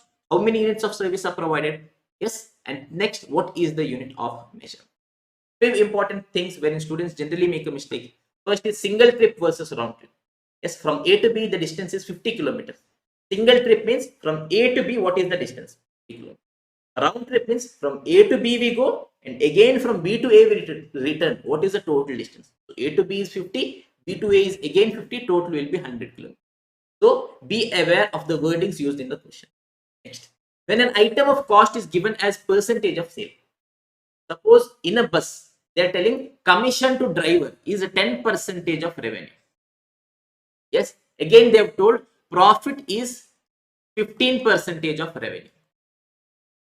Yes, now we know all item of cost. Yes, apart from commission, we know that the total cost is 21,30,000. Now, how do we arrive at the total revenue and what is the commission? Go back to the basic golden formula of costing. What is it? Yes, cost plus profit will give us revenue. In cost, we know that yes, 21,30,000 plus commission. If we add, we get the total cost. So we write it as cost is nothing but cost excluding commission plus commission. We get the total cost. For that we add profit. We get the revenue. What is the cost excluding commission? We know it is 21,30,000. What is commission? It is 10% of revenue. So if revenue is X, it will be 0.1x. And what is profit? It is 15% of revenue. You are 0.15x. Now, yes, we have it in terms of X. We can substitute and get answer for what is the commission, what is the profit, what is the total cost. Clear? And third and the most important thing, one thing if I have to tell you from the chapter service costing, ensure uniformity of data. 90% students make a mistake only in this area. Yes. So suppose we are taking total cost. Yes, we are calculating the passenger kilometer. Total cost we have taken for 10 buses for 1 year. So every item, petrol cost should be for 10 bus for 1 year. Yes, toll cost should be for 10 bus for 1 year. Salary should be for 10 bus for 1 year. Even in denominator, the passenger kilometer. Yes, what is the total passenger kilometer traveled? That should also be for 10 bus for 1 year. Only then we'll get the correct cost per passenger kilometer. Clear? With this, we have finished the chapter service costing. Yes, now let's begin with the next chapter, process costing. One of the most important chapter from the exam perspective. On an average, we have 9 marks from every attempt. So definitely falls in the A plus category chapter. First, let's start with the basics. So what is process costing? It is a method of costing. So when are we going to use it? Yes, we use it when raw material goes through more than one process to become finished goods.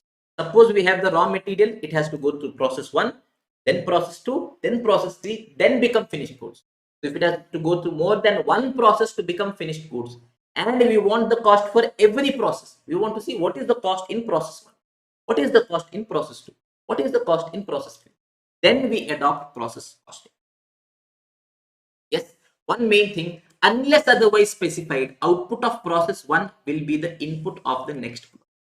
Suppose at the end of process 1, we've got 100 units.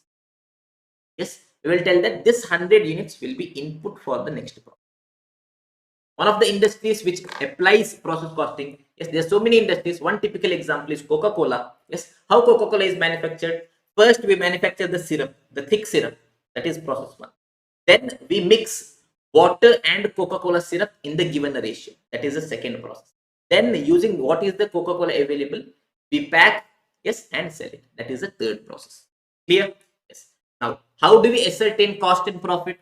Yes, we prepare a process account. Every record is maintained process. Telling for this process, this is the cost incurred. Yes, so based on that, we prepare a process account, arrive at the cost, revenue, and profit from each.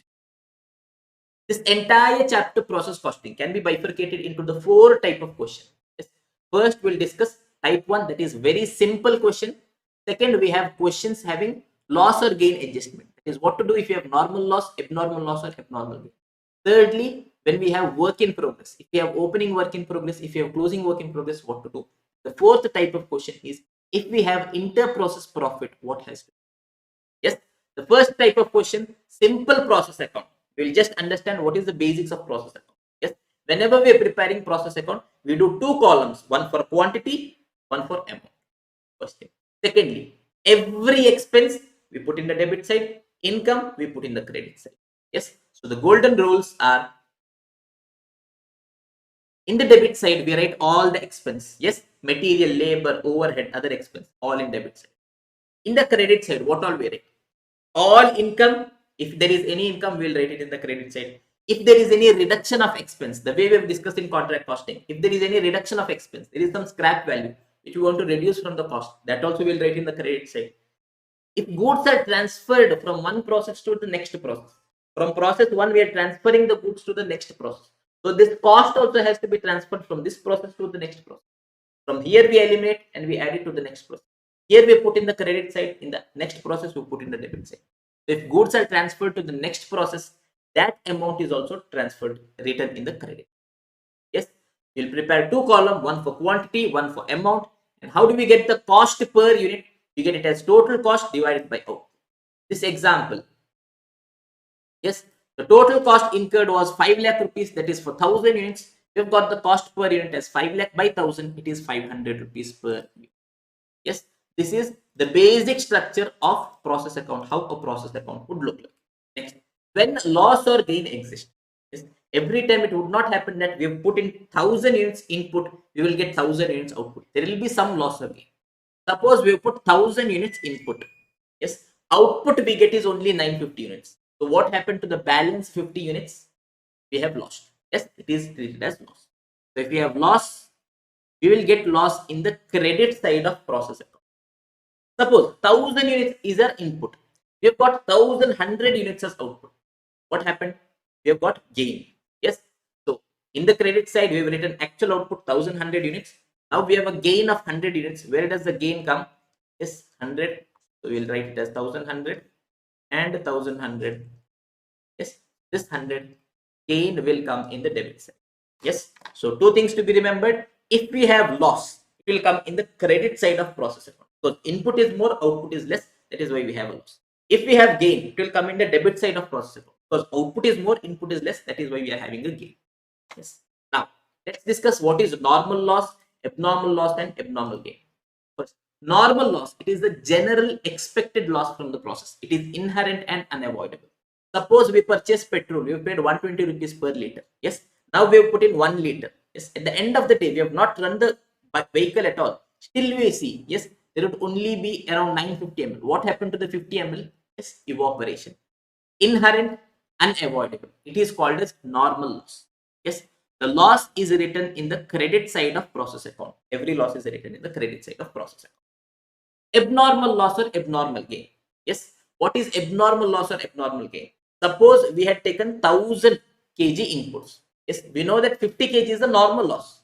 So 950 is what we thought would be the normal or the expected output. I'm expecting that I will have an output of 950. Suppose in actual, I get only 930 kgs. I thought I will get 950, but actually I just got 930. What happened? I've incurred a loss. I've got less than what I thought I will get. This is called as abnormal loss. This 20 kg would be my abnormal loss. Second scenario, I thought I will get 950, but in actual I got 970. I got more than what I thought I will get. Yes, this difference is called as abnormal gain. This extra abnormal gain. Clear? Yes. So when do we have abnormal loss? When the actual loss is more than the expected loss. I expected that I'll have a loss of 50 units, but in actual I had 70 units loss. Then it is called as the difference is abnormal loss. When we have abnormal gain, when the actual loss is less than the expected loss. I expected I will have 50 unit kg loss, but actually I just had 30 kg loss. So it is abnormal gain. This abnormal loss will come in credit side, abnormal gain in the debit side. Analysis from a loss perspective, actual loss is more than expected loss. Yes, it is abnormal loss. Actual loss is less than the expected loss. It is abnormal gain. From an output perspective, yes, actual output is less than expected output. I expected I will get 950 units output, but I actually got only 930 units output. Yes, actual output is less than expected. It is abnormal loss. Actual output is more than expected. I thought I will get 950. In actual, I got 970. Yes, it is abnormal gain. Yes, next coming to valuation. Yes, important rules to be kept in mind. Yes, throughout the costing, all normal items will be adjusted in cost, and abnormal items, if any, will not impact the cost. They will be transferred to costing. Clear? Suppose we have normal loss. What do we do of normal loss? Yes, it will be adjusted in cost because it is normal item. It will be adjusted in cost by inflating the rate of good quantity. Yes, suppose we tell, okay, 120 rupees we have paid for petrol for 1 liter of petrol, but effectively we know we won't get 1 liter of petrol. Effectively, normally we will be only having, assume 950 ml. What is the effective cost we are telling? We are telling 120 we have paid, but it is only for 950 ml. It is effectively somewhere 135 rupees per liter. So what we have done? Yes, the normal loss. Yes, we have adjusted it by inflating the cost of good units. Clear? Next, if normal loss units can be sold as scrap, NRV shall be reduced from the cost and only the net cost will be shown. Yes. Suppose I have incurred a cost of 1 lakh rupees. This normal loss, whatever I have, yes, I can sell it as scrap and assume I am getting 2000 rupees. What I'll tell, 1 lakh I have paid, but I have paid 1 lakh, but this 2000, yes, I am recovering from that. So my net cost is only 98,000. Yes, this is what we do of normal loss. Firstly, in the credit side, whatever is the normal loss quantity, we write. Yes, in the amount column, if we are getting any scrap value from normal loss, that scrap value will be written in the credit column. Clear? Next, how do we value our actual output, abnormal loss and abnormal gain? All these things would be valued at the normal cost per unit. Yes, because we don't want any abnormal items to, any abnormal factors to influence our cost. Yes, value everything at normal cost per unit, and if we have the actual output, yes, its cost is transferred to the next process or to finished goods account, and if we have abnormal loss or abnormal gain, its cost is transferred to costing.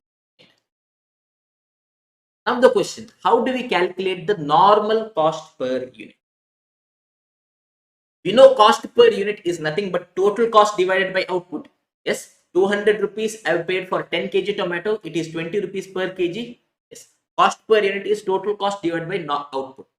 I want the normal cost per unit. So normal cost per unit will be the normal cost divided by normal output. What is the cost I normally incur divided by what is the output I normally produce? How do I get the normal cost? Yes, I've told you. Totally, I've paid 1 lakh rupees. From that, 2000 rupees is a scrap value of NRV. So my net normal cost is 98,000. How did I get it? Is the total processing cost minus NRV of normal loss. Yes, so normal cost is total processing cost minus NRV of normal loss. In the denominator, normal output. Yes, I purchased 1000 kg inputs, but I know 50 kg is my normal loss. So effectively, normally I'll be having 950. In the denominator, it is nothing but total input minus normal loss. So this is how we get the normal cost per unit.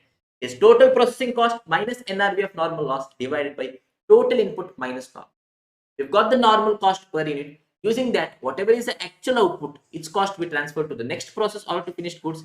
Any abnormal loss or abnormal gain, the cost we transfer to costing P. Clear?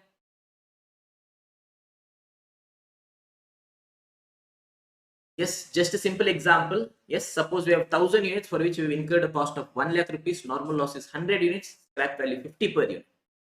We've incurred a cost of 5 lakh. In that, for normal loss of 100 units, we are getting 5,000. We'll tell effectively our cost is just 4,95,000.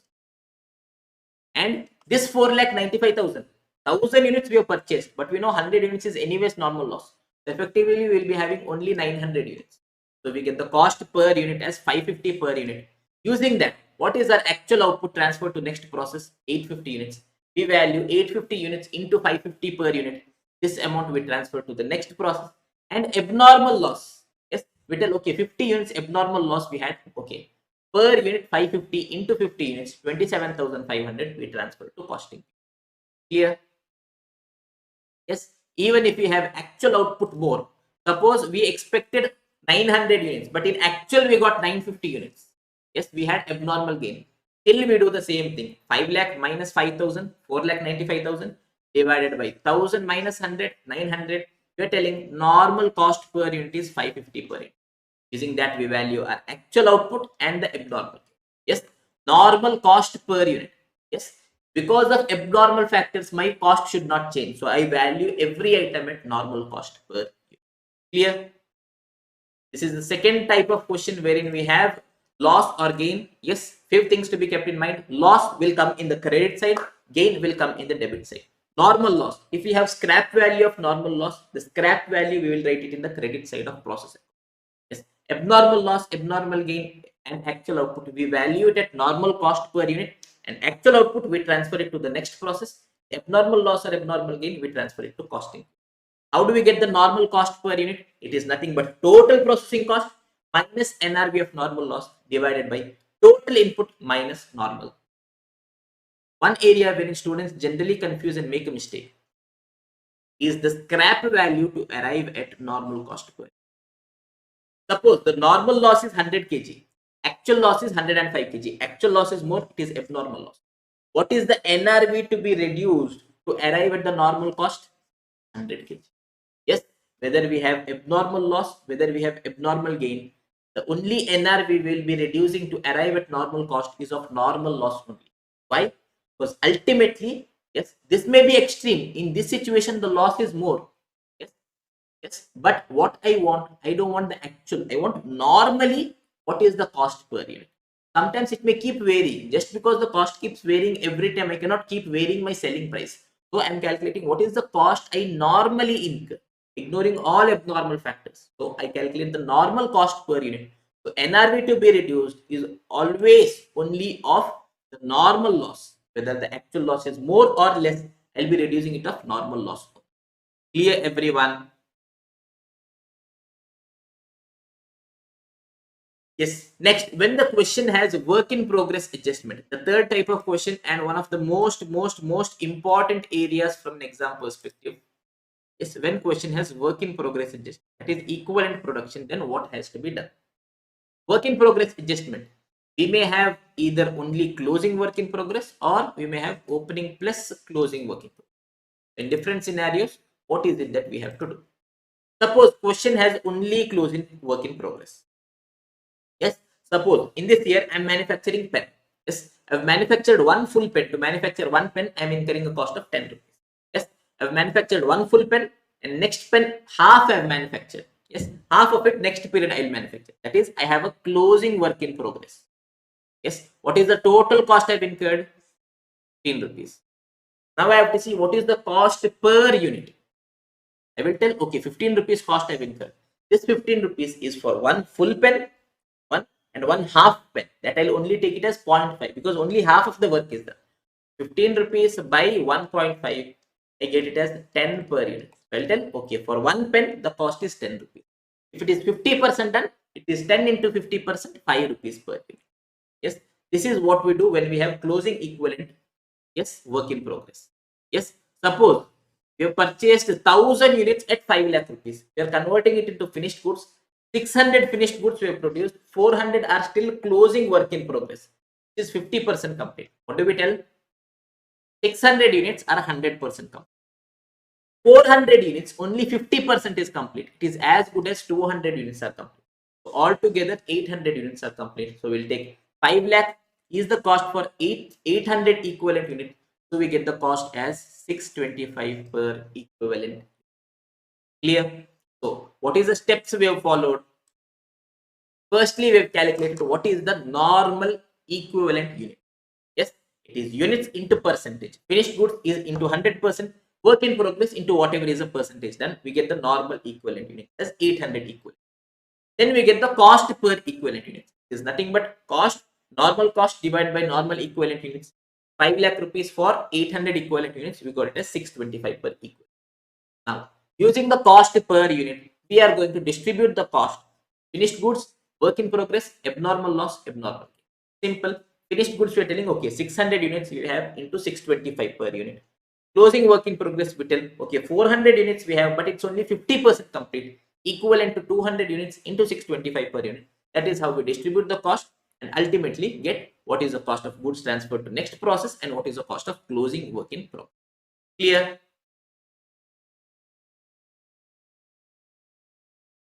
The next and the main and the important area is when we have opening work in progress or opening plus closing work in progress, then what has to be done?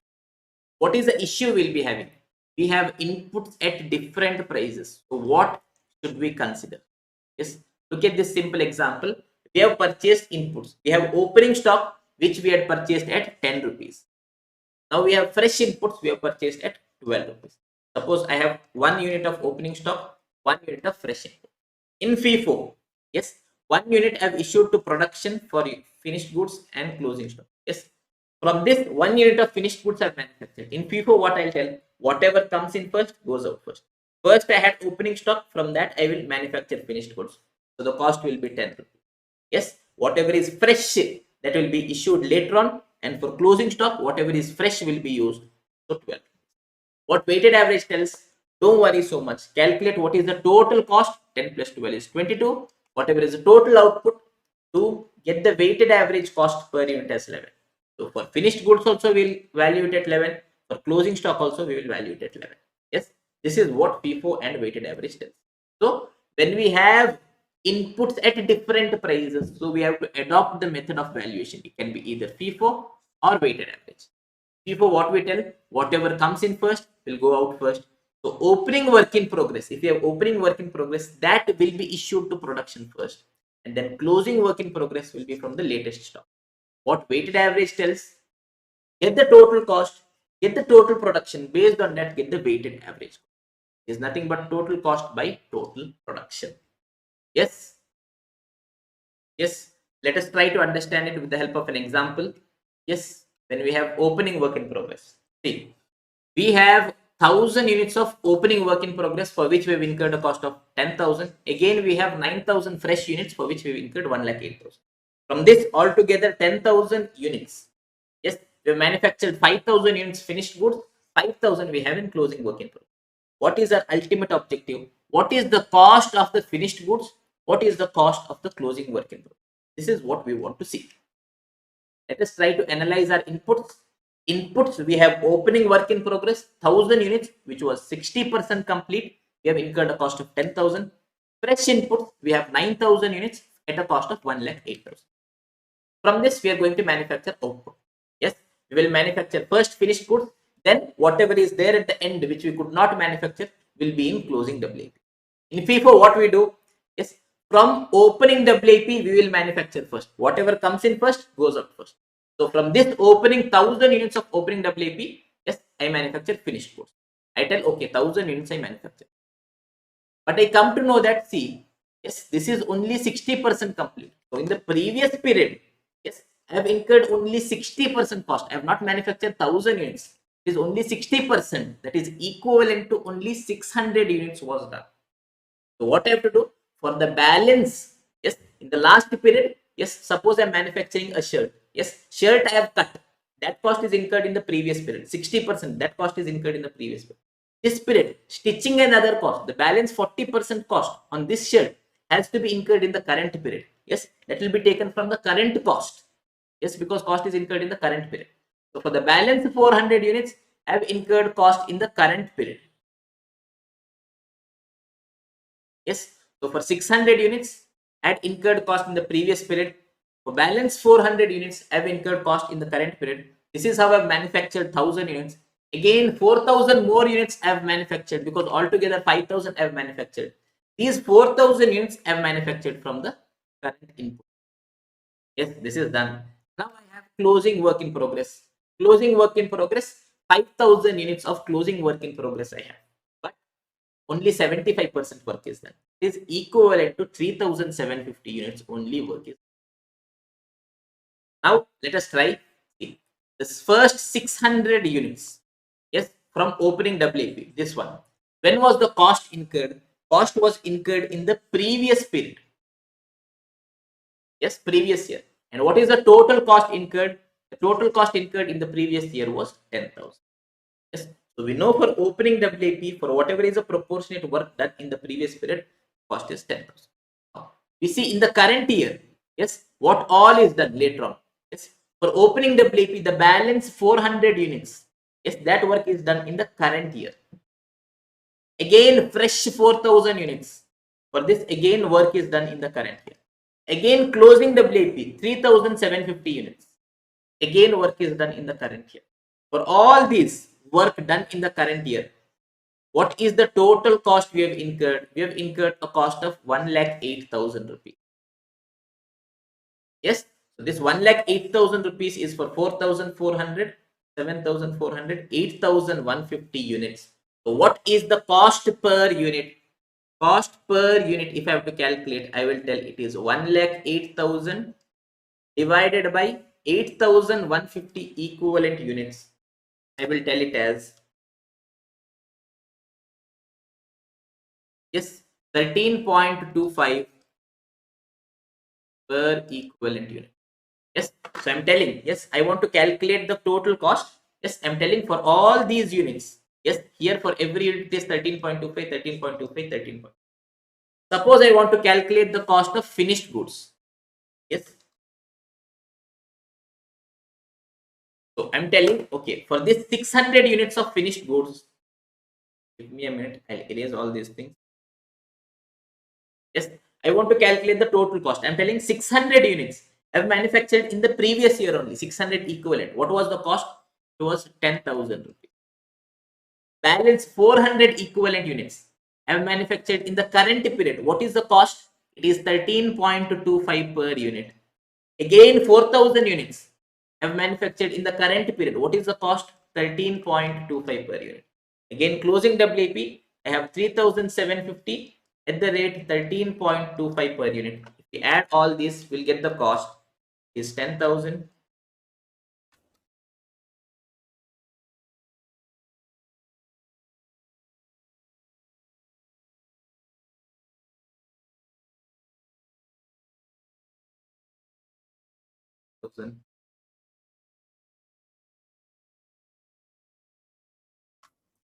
Eight 300. This is 750 into 13.5, 49687. Yes, it will be 68,300 and 49690. Yes. So what I'm trying to tell is,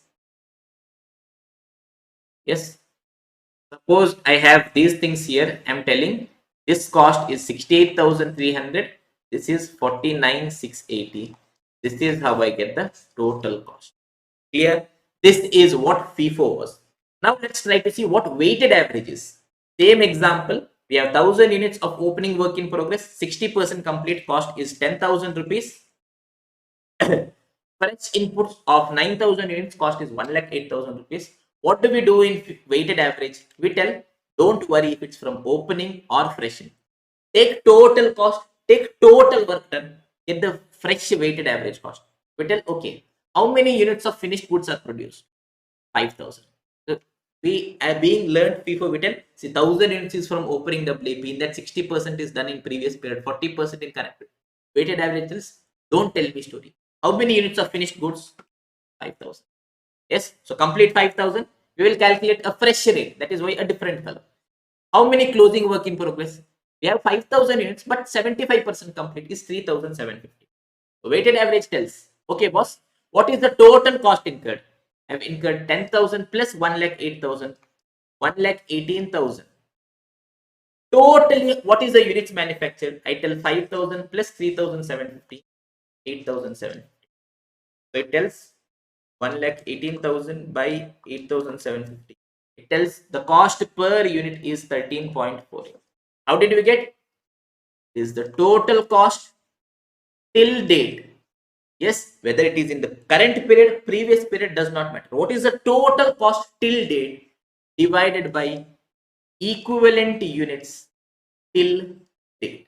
Yes, what is the total equivalent units manufactured? Be it in current period, previous period, opening stock, fresh inputs, does not matter. What is the total units done?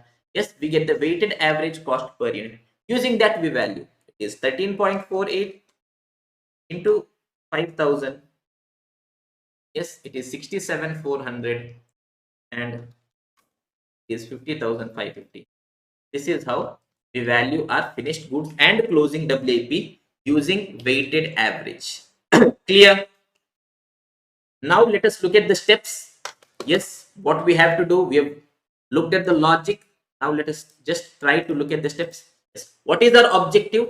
We have to get the cost per unit so that we can value our finished goods, closing work in progress, abnormal loss and abnormal gain. Till now what we have discussed, how do we calculate the cost per equivalent unit? It was a normal cost divided by normal equivalent unit. In FIFO, how do we get the cost per unit? Yes, we only look at what is in this period. Yes, we've looked at the logic. Yes, it is normal cost in the period divided by normal equivalent unit in the period. We only look at this period. In weighted average, what do we see? We see whatever is done till date is the normal cost till date divided by normal equivalent units till date. First, we'll only look at FIFO, then we'll only look at weighted average. Yes, FIFO, what we want? Normal cost in the period divided by normal equivalent units in the period. First, how do we calculate the normal equivalent units in the period? Yes, we want the equivalent units only in the period. First, for opening work in progress, we had opening work in progress of 1,000 units. 60% was already done in the previous period. That we don't want. We want what is done in this period. The balance 40% is done in this. So we take units into balance percentage. Next, for the fresh inputs, we brought fresh 4,000 inputs. For that, complete 100% work is done in this period. So we multiplied with 100%.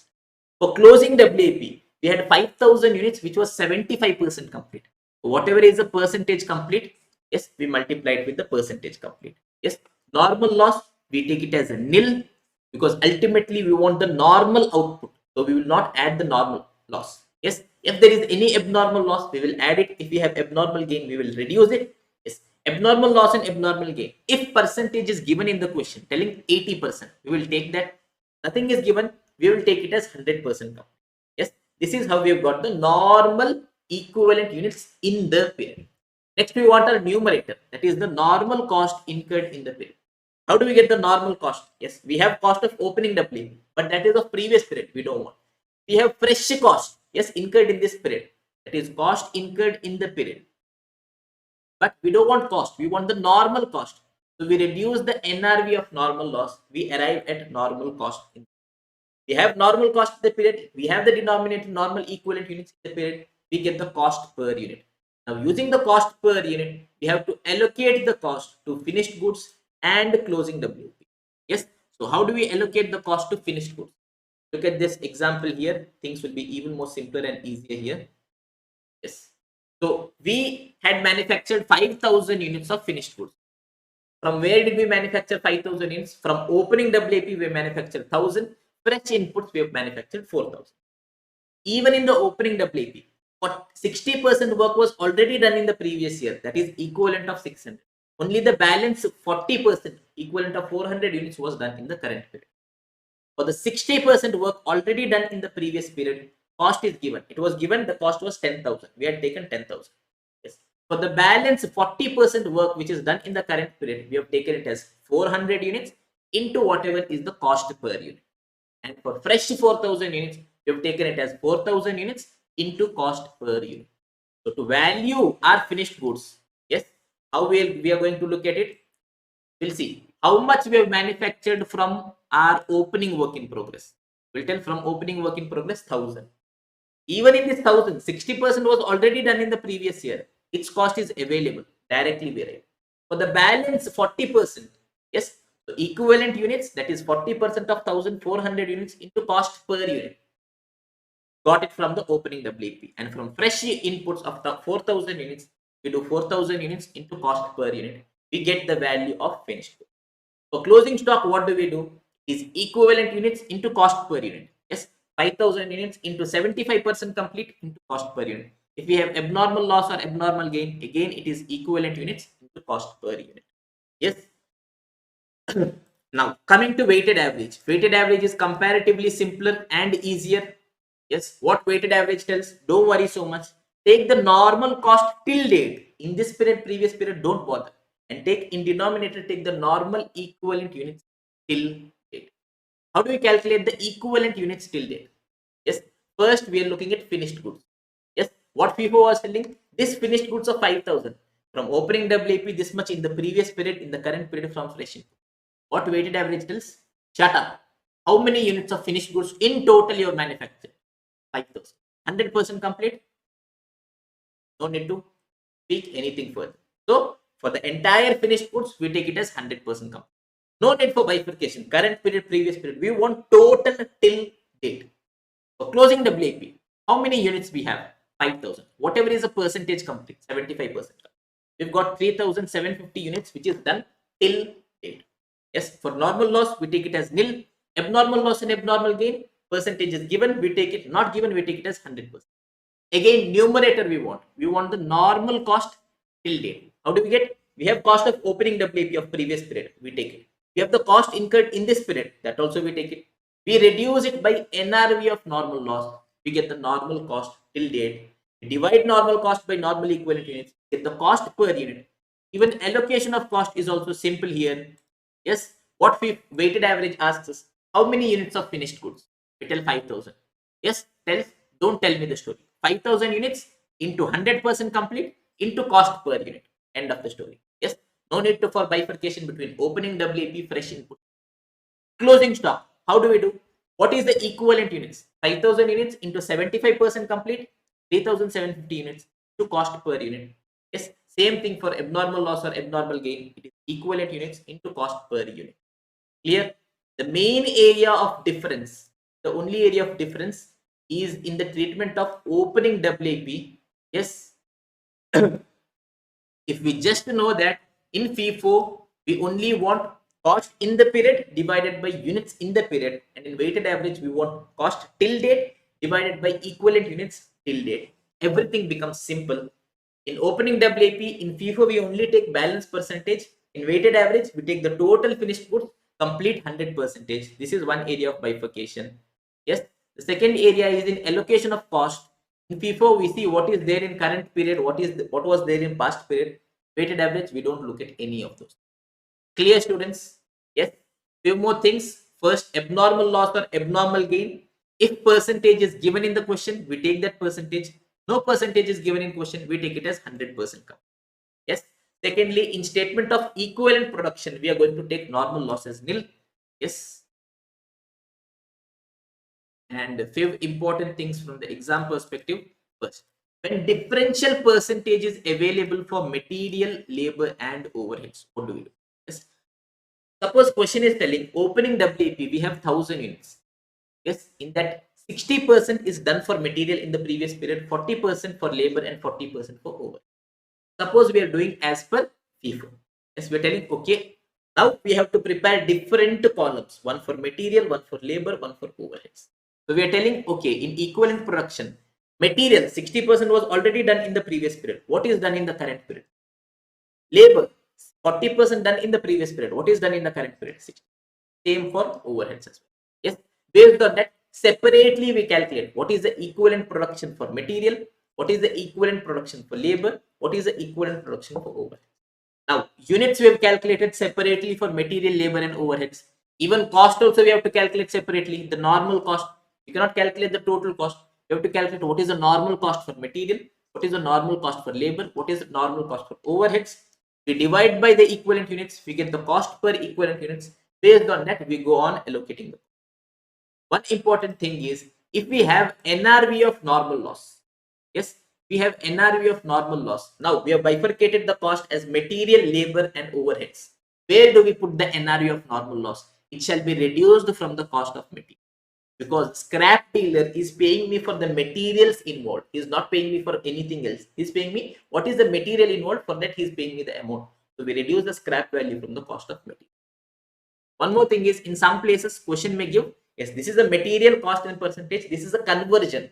What is conversion? It is the cost incurred to convert raw material to finished goods. It is nothing but the total of direct labor, direct expense and overhead. Yes. One more area is the calculation of net abnormal loss or net abnormal gain. Remember the golden rule. Yes, every loss brings with it a corresponding gain, and every gain takes with it a corresponding loss. And what is that corresponding gain or corresponding loss? It is the scrap value. Yes. Suppose instead of 950 units, we've got 970 units. We are telling, yes, we had abnormal gain. We had abnormal gain of 20 units. Yes, we have a gain. Yes, instead of 950 units, we just got 930 units. We're telling we had a loss. We had a loss. But that is not the complete picture. I'll tell you. Yes. So in the process, we were expecting 1000 kg input, 100 kg normal loss, 900 kg out. This was expected. What we were expecting is this 100 kg we will take to the scrap dealer. He'll pay me at the rate 5 per kg. But in actual, what happened? My loss became 110 kg. Yes, my loss is more. I have abnormal loss. But see what happens. Now I can go to scrap dealer, and instead of 100 kg, I can give to him 110 kg at the rate 5. Before I was getting 100 kg at the rate 500. Now I am getting 110 kg at the rate 5. I am getting 550 rupees. This 50 rupees extra I am getting. This is the gain. Yes. So I have abnormal loss.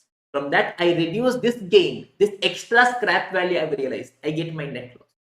In case of abnormal gain, I was telling I have abnormal gain, I have abnormal gain. Yes, I was thinking 100 kg will be the expected loss, but in actual only 90 kg loss was there. So I have abnormal gain.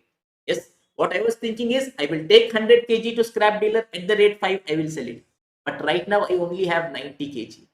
90 kg at the rate 5. Yes, he'll only pay me 450 rupees. Yes, I thought I'll be getting 500, but right now I'm only getting 450. Yes, here I'm having a loss. So with an abnormal loss, there will be a corresponding gain, that is in terms of extra scrap which we are realizing. We reduce it to get the net loss. With abnormal gain, we will be having a loss of that scrap which we could have otherwise realized. Yes, if we reduce that, we get the net gain. Yes, suppose question asks us to calculate the net gain or net loss to be transferred to costing P&L. This is how we calculate it. Yes, this is the third type of question. Everyone ready? Everyone energized for the final type of question? Yes, everyone. This is the final concept from the chapter process costing. Yes, where inter-process profits are involved. Yes. What happens generally when we are transferring the goods? Yes, if the cost of process 1 is 10 rupees, we transfer goods from process 1 to process 2 at 10 rupees. But sometimes what may happen? Yes, if company treats every process as profit center, yes, it is telling we will evaluate your performance based on how much profit you are earning. So process 1 will not transfer it at 10 rupees cost. You will add some profit and then it will transfer it at say 15 rupees. Yes, suppose we have sold ultimately to the final customer, there is no problem. But if we have closing stock, then it becomes a problem. Okay. Show you an example. Yes. In process 1, the cost incurred was 10 rupees. 5 rupees extra profit they have added, and at 15 rupees they have transferred it to process 2. Process 2 again 10 rupees they have incurred. Yes, 25 rupees became the total cost. 5 rupees extra profit they have added. At 30 rupees they have transferred it to process 3. Yes, in process 3 again 10 rupees cost was incurred. Total cost came to 40 rupees. 5 rupees profit was added. 45 rupees it was sold to customer. Yes, Ultimately, it is sold to customer. No worry. Process 1 is telling I have made a profit of 5 rupees. Yes. Process 2 is telling I have made a profit of 5 rupees. Process 3 is telling I have made a profit of 5 rupees. Goods are ultimately sold to customer. Cost is 10, 20, 30 rupees for the company. Sale price is 45. Yes, indeed we have made a profit of 50. But if we had closing stock, suppose process 1 has transferred to process 2, process 2 has transferred to process 3, but at the end of process 3 we have closing 1. Yes, process 1 is telling I have made a profit of 5 rupees. Process 2 is telling I have made a profit of 5 rupees. Process 3 at the end it is telling my closing stock value is 40 rupees. Yes, I am valuing my closing stock at cost. It is 40 rupees. You know, inventory valuation, it should be at cost or NRV, whichever is lower. What is the actual cost to the company is only 10, 20, 30 rupees. Yes, here we have an unrealized profit of 10 rupees.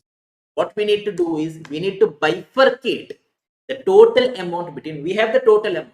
Process, yes, what process 3 knows? It knows that I have received material at 30 rupees. It does not know what is the actual cost to company. It knows I have received it at 30 rupees. Extra I have incurred 10 rupees cost. Total cost of closing stock is 40 rupees. Yes, this is what process 3 knows. That it prepares as per what it knows. Based on it, if it is selling, it will set its transfer price as well. Telling 40 rupees I have incurred, I will transfer it at 50 rupees. What on the back end company has to do? Company has to calculate, okay, if it is selling 40 rupees, what is the cost to the company? Yes, so that if we have closing stock, we can eliminate that unrealized profit. Yes, clear everyone? Yes. So what is the objective? We want to bifurcate the realized and unrealized profit. When do we get realized profit? When we ultimately sell the goods to the customer. Is we make external sale. When do we have unrealized profit? We have unrealized profit in our closing stock. Say we have closing stock of work in progress. In process 3 we have, yes, we have unrealized profit of process 2, process 1. Or else say we have closing stock of finished goods. We have unrealized profit of all the processes. Yes, this unrealized profit we want to eliminate. So what do we do? The process account which we prepare generally, process account, debit and credit. Now we are going to prepare it in a new format. We are going to bifurcate the process account into 3 different headings. We showed the cost, the profit and the total. Total column is what the process would generally maintain. Yes, process tells, okay, I have received goods from process 2 at 30 rupees. Okay, I have incurred a cost of 10 rupees. My total cost came to 40 rupees. I want to sell it at 50 rupees. So I have made a profit of 10 rupees. Yes, what all we have in the total column, it is from a process perspective. It tells what is the cost to the process, what is the profit to the process, and what is ultimately the sale value made in the process. Yes, this is what the total column. Based on this back end, the company will work out, yes, what is actually the cost company has incurred, yes, what actually is the profit. Telling, see, 30 rupees is what process 3 is telling, but company actually knows that process 1 has incurred 10 rupees, process 2 has incurred 10 rupees. So total only 20 rupees is incurred and 10 rupees is the unrealized profit which is added here. Yes, so we bifurcate it as cost. When we tell cost, it is the cost to the company. Profit also will be there. Clear? One thing, if you know, the entire thing of inter-process profit becomes easy. That is, what is cost to company, what is cost to process. Why do we want this?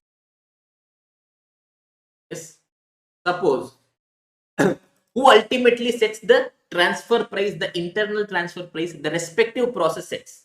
Yes, see, process knows that the cost for the process is 1250. Yes, company knows its actual cost is just 700 rupees. Yes, if company tells, yes, you transfer it at 1000 rupees, will the process agree? No. Well, my cost is 1250. That is what process knows. It will tell I at least want 1500 transfer price. So this transfer price is set by the respective process. Yes, what company does back end, if that is the transfer price set, what is actually the cost to the company we calculate. What is the cost to the process? Why do we want cost to the process? Yes, we want it to determine the transfer price. Yes, because if the process knows my cost is 1200, it will add some profit and tell, okay, I will transfer it at 1500. How do we get the cost to the process? We get it as total cost to the process minus cost of closing stock. It is the cost of the goods which are transferred to the next process. We get it from total column, right? Yes, process tells, yes, from the total column, yes, it tells the total cost I've incurred is 50 rupees. That cost of closing stock is 10 rupees. So the cost I've incurred for the goods I've transferred is 40 rupees. For this, I want a profit of say 25%. I will transfer it at 60 rupees. Yes, this is why we want the cost to the process. We look at it from the total column. What is cost to the company? Yes, it is ultimately what is the cost the company has incurred. Why do we want it? We want it to calculate the accumulated profit, so that ultimately if it is lying anywhere in closing stock, we can eliminate that profit. How do we get the cost to company? Is the total cost to company minus cost of closing stock to company. Yes. Okay, process is telling, yes, the cost is incurred is 50 rupees, but in actual, what the actual cost is incurred is only 30 rupees. Company what actually has incurred. And for this closing stock, company has incurred say 5 rupees. So on a net basis, company has incurred only 25 rupees. 25 rupees it is selling for 60 rupees. So company as a whole is showing a profit of 35. Yes, this is what is cost to company and cost to process. You know these two terms, this entire thing becomes easy. Yes, this is one area which is generally not asked, so we'll do it slightly faster. What all we have to do? Yes, we have one typical question in our study material illustration 6. We just have a look at this, that would be sufficient. Question tells that yes, we have opening stock, fresh inputs, and it tells closing stock is valued at prime cost. That is why we have to calculate the prime cost as well. And then it also tells what is the basis in which closing stock and finished goods are valued. First, opening stock. Yes, we are preparing 3 column. What is the cost? What is the profit? What is total? Opening stock, it will be given in the question. We write it in the total column. Suppose question is telling opening stock is 10,000 rupees. Yes, process is writing, okay, opening stock is 10,000. From there, we see if there is any unrealized profit. That will also be given. Telling unrealized profit in opening stock is 1,500. So we write that 1,500 in the profit column. Then company is telling, yes, ultimately for me the cost is just 8,500. Yes, that is what we do for opening stock. Process account. Yes, if you have received goods from the previous process, process 3 is receiving from process 2. At the end of process 2, in the credit side, you will be having what is the cost to company, what is the profit involved, what is the total. Same amount we will be writing it here in the debit side. Then whatever is the material and wages, we write the same in cost column as well as total column. Process is telling, I have paid 10,000 rupees material. Company is also paying, correct, it is 10,000 rupees material. So we write it in cost column, we write it in total column. Then prime cost. Why do we calculate prime cost? In the debit side, we write opening stock, process account, direct material, direct labor, direct wages. We get the prime cost. Why are we calculating? Sometimes question tells us that closing stock will be valued at prime cost. Yes. So for that reason, we arrive at prime cost. Prime cost separately, we see what is the cost to company, what is the profit, what is the total. Overheads. We add it in the cost column, we add it in the total column. We get the total cost. Yes, in the total cost column, it is the total cost to the company. Total column, it is the total cost to the process. Now, in the debit side, we are writing the profit. This profit is nothing but the profit to the process. Suppose we are telling, yes, the process is telling, okay, my cost is 50 rupees. I am transferring it at 100 rupees. So the profit I have earned is 50 rupees. So in the total column, the process is telling, this is what the profit I have made.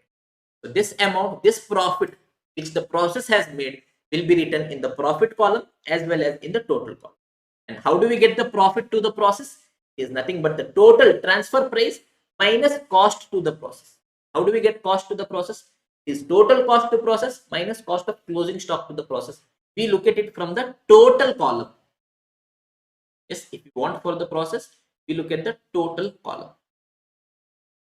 In the credit side, yes, we have closing stock. Yes, if we have closing stock, we write it in the credit side. If we have goods transferred to next process or goods sold, that also we write it in the credit side. First, closing stock. How do we get? Yes, closing stock value would be given. Yes, in the question it will give us, yes, the closing stock value is say 10,000 rupees. What is this?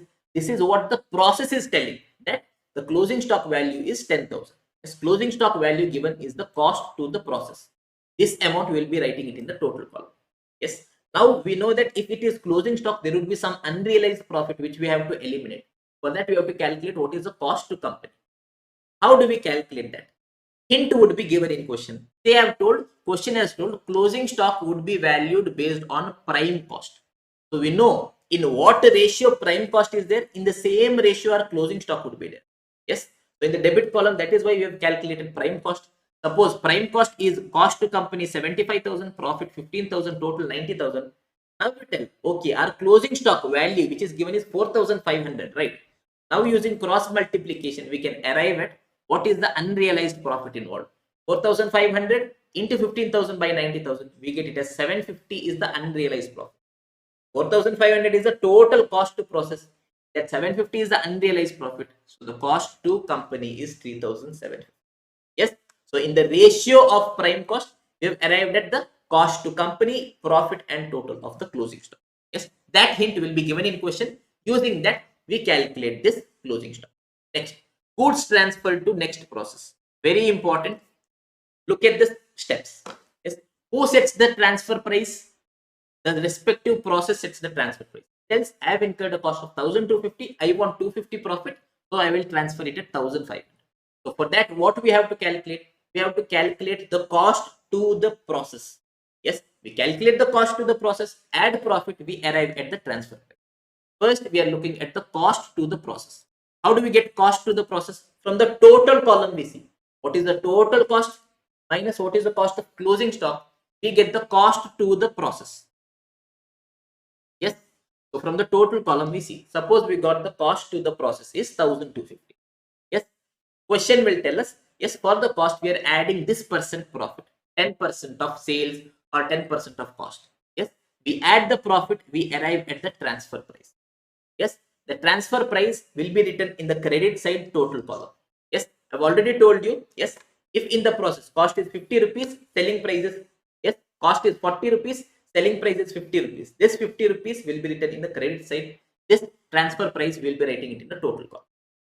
Then, now we have transferred goods from process 2 to process 3. But we also want to tell, suppose if there is closing stock in that process, what is the unrealized profit? For that, what we do? We calculate what is the cost to company. How do we calculate cost to company? It is nothing but total cost to the company minus cost of closing stock to the company. We get it from the cost column. Yes, we look at the cost column to arrive at the cost to the company. This amount we write it in the cost column. Yes, the difference in total and cost column will be the accumulated profit. Yes, suppose in the credit side we have transfer price is 1,500. Yes, cost to company is 1,000 rupees. So we tell that the accumulated profit involved added till now is 500. Suppose in the next process it is lying as closing stock, then we will tell 500 is that accumulated profit. We will eliminate. Clear? Yes. This is how we solve a question on equivalent on inter-process profit. Again, for external sales, even if you are making external sales, the procedure is same. Just that transfer price is readily available. Question is telling that we need not calculate transfer price. It is telling sales value is 1 lakh rupees. So based on that, we calculate everything else.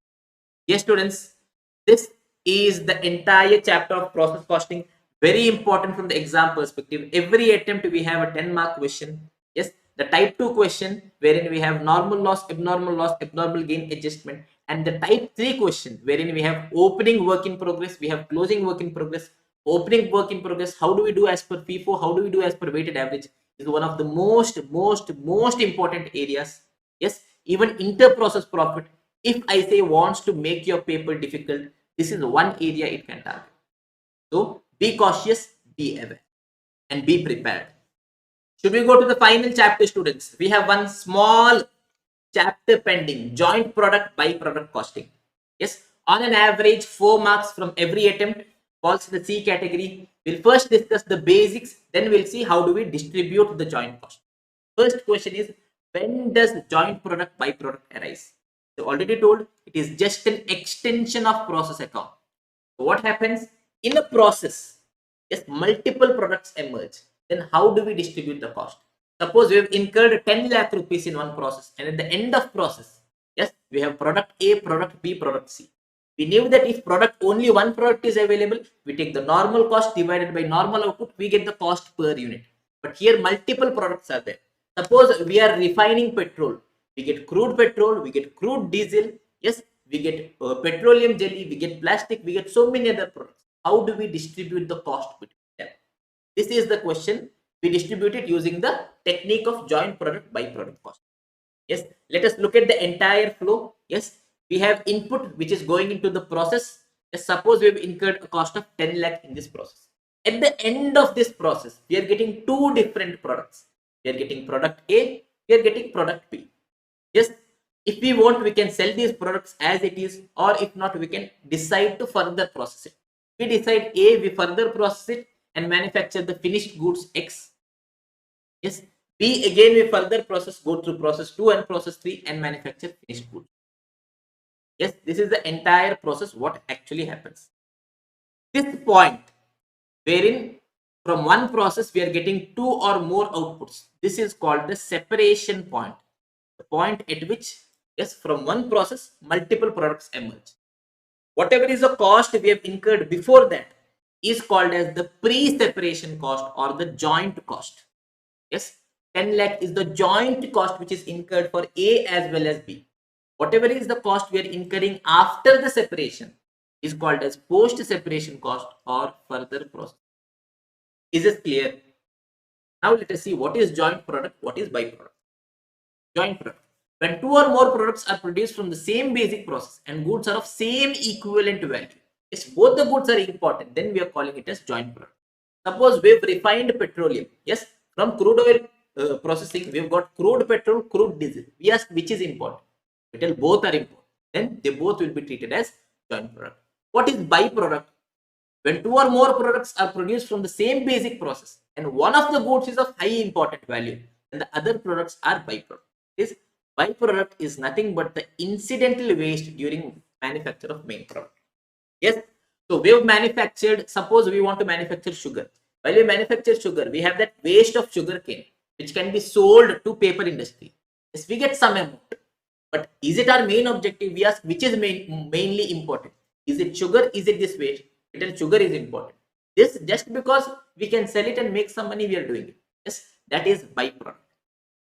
Now we are looking into how do we apportion the joint cost. Yes, we had this joint cost of 10 lakh rupees. How do we distribute it between the different products? The treatment is different if they are joint products. If they are byproducts, the treatment is different. Yes, first let us see what do we do for joint products. We have different methods. First we will discuss all the methods, then we will see which method is better, which method to. First we have the physical unit or average method. What this method tells? Simple. You have 10 lakh joint cost. Yes, we have. How many units you produce? I tell, okay, at the separation point, I got A 60,000, B 40,000. Tells simple. Yes, take 10 lakh, divide by 60 and 40, 1 lakh units. Yes, you get it as rupees 10 per unit. Simple. Yes, take the total joint cost, divide by the total output we are getting. We get the cost per unit. It is called as physical unit method or else the average cost method, because the same average cost 10 per unit we are allocating to A also, we are allocating per unit to B also. But here what may happen, A may have a very high sale value, B may have a very less sale value, still the cost distributed is the same. What we tell, let's not do that, let us distribute it in the ratio of the sale value. What is sale value? Is not selling price. Yes, what is the ultimate sale? Is selling price into number of units. Yes, in that ratio let us distribute. Suppose A has 60,000 units, but the selling price is just 10 rupees. B is only 40,000 units, but the selling price is 1000. What do we get? 60,000, 6 lakh, 40,000, 4 lakh, 40 lakh, 4 crore. Now we will distribute in this ratio. Even in sale value, we have different sale value. First is the final sale value method. Here what do we see? We see, okay, 10 lakh is the joint cost, yes, which we have to distribute. Which sale value to take? We will take the final sale value, X and Y. X, what is the units into selling price? Y, what is the units into selling price? In that ratio, we will distribute the joint cost. Yes, that is one approach. Second, we can distribute in the ratio of NRV. What is NRV? We've already discussed in accounting AS2. What is it? It is the final sale value minus further processing cost. Yes, we tell final sale value may be biased because to get the final sale value, see, generally, see, A selling price is very less, B selling price is very more. It's a split off point. But later on for A, we are incurring so much for processing that A's value becomes more. Yes, if we distribute in the ratio of final sale value, it may be biased. So what do? From final sale value, we eliminate the further processing cost. We arrive at NRV, and in the ratio of NRV, we distribute the joint cost. That is also possible. Or else we tell, why do so much tension? Yes, we have the sale value at split off point. We have product A here, product B here. If we sell this, what is the sale value we get? In that ratio distribute. That is also possible. So we can distribute it in the ratio of sale value to split off point as well. All these sale value is possible. Now we tell, yes, see, even in sale value, some amount of profit is there. Suppose for A, so much profit is there. For E, very little profit is there. Again, it may be biased. So let's do one thing. Let us reverse calculate the cost. Let us come back to the cost. What is the actual cost we might be incurring till split? How do we do this? Yes, let's look at the cost sheet. We have direct material, direct labor, direct expense. We get the prime cost. We add factory overheads. We get the factory cost. We add admin overhead, selling and distribution overheads. We get the total cost, also called as cost of sales. We add profit. We get the sales. This is the final sales. Okay. In this, whatever is the cost incurred in factory, yes, we are incurring cost in factory. It may be incurred before separation, it may be the joint cost, or it may be the further processing cost. Yes, clear? This thing is clear. In factory, I am incurring cost. It may be the further processing cost. After separation, I am incurring some cost, or the joint cost, the combined cost. Yes. What is my objective? Ultimately, to get what is my joint cost. How do I do? From sales, I reduce profit. I reduce selling and distribution overheads, admin overheads. I arrive at factory cost. From this, I reduce my further processing cost. I arrive at joint cost. This is what we do. Yes, for both the products, we take sales. First, we eliminate profit. We get the total cost.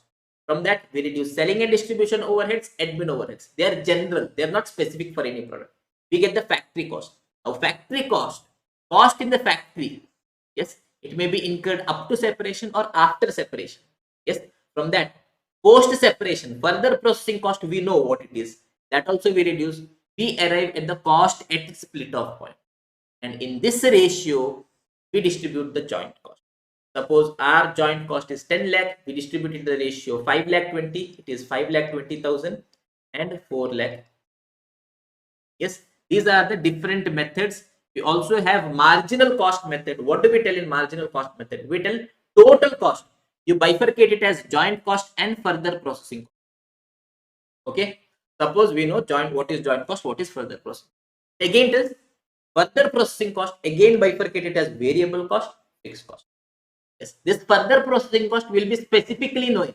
Yes, what is the variable cost? It is 4 rupees per unit. What is the fixed cost? We will be knowing. Yes, use that. This joint cost is variable cost. Ultimately, we have to distribute this joint cost. Else, in the joint cost, whatever is a variable portion, is distribute it in the ratio of quantity. Whatever is a fixed cost, distribute it in the ratio of contribution. Yes, so the joint cost, variable cost, will distribute it in the ratio of quantity. Fixed cost will distribute it in the ratio of contribution. Look at this example. The joint cost is a 10 lakh. That variable cost is 4 lakh. Fixed cost we have treated it as 6 lakh. Yes. So we got two different products. Further we are incurring variable and fixed cost. Variable and fixed cost. We ultimately get the sale value. What we want? Yes. We take the sales. We reduce the total variable cost. We arrive at contribution. From this we reduce fixed cost. We get profit. Sale value is given minus variable cost.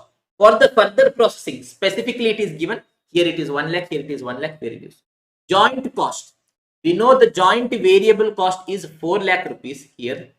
Yes, we have to distribute it in the ratio of quantity. See, the quantity is 1000 and 3000, 1:3. In that ratio, we distribute it as 1 lakh and 3 lakh. We reduce the total variable cost, we get the contribution.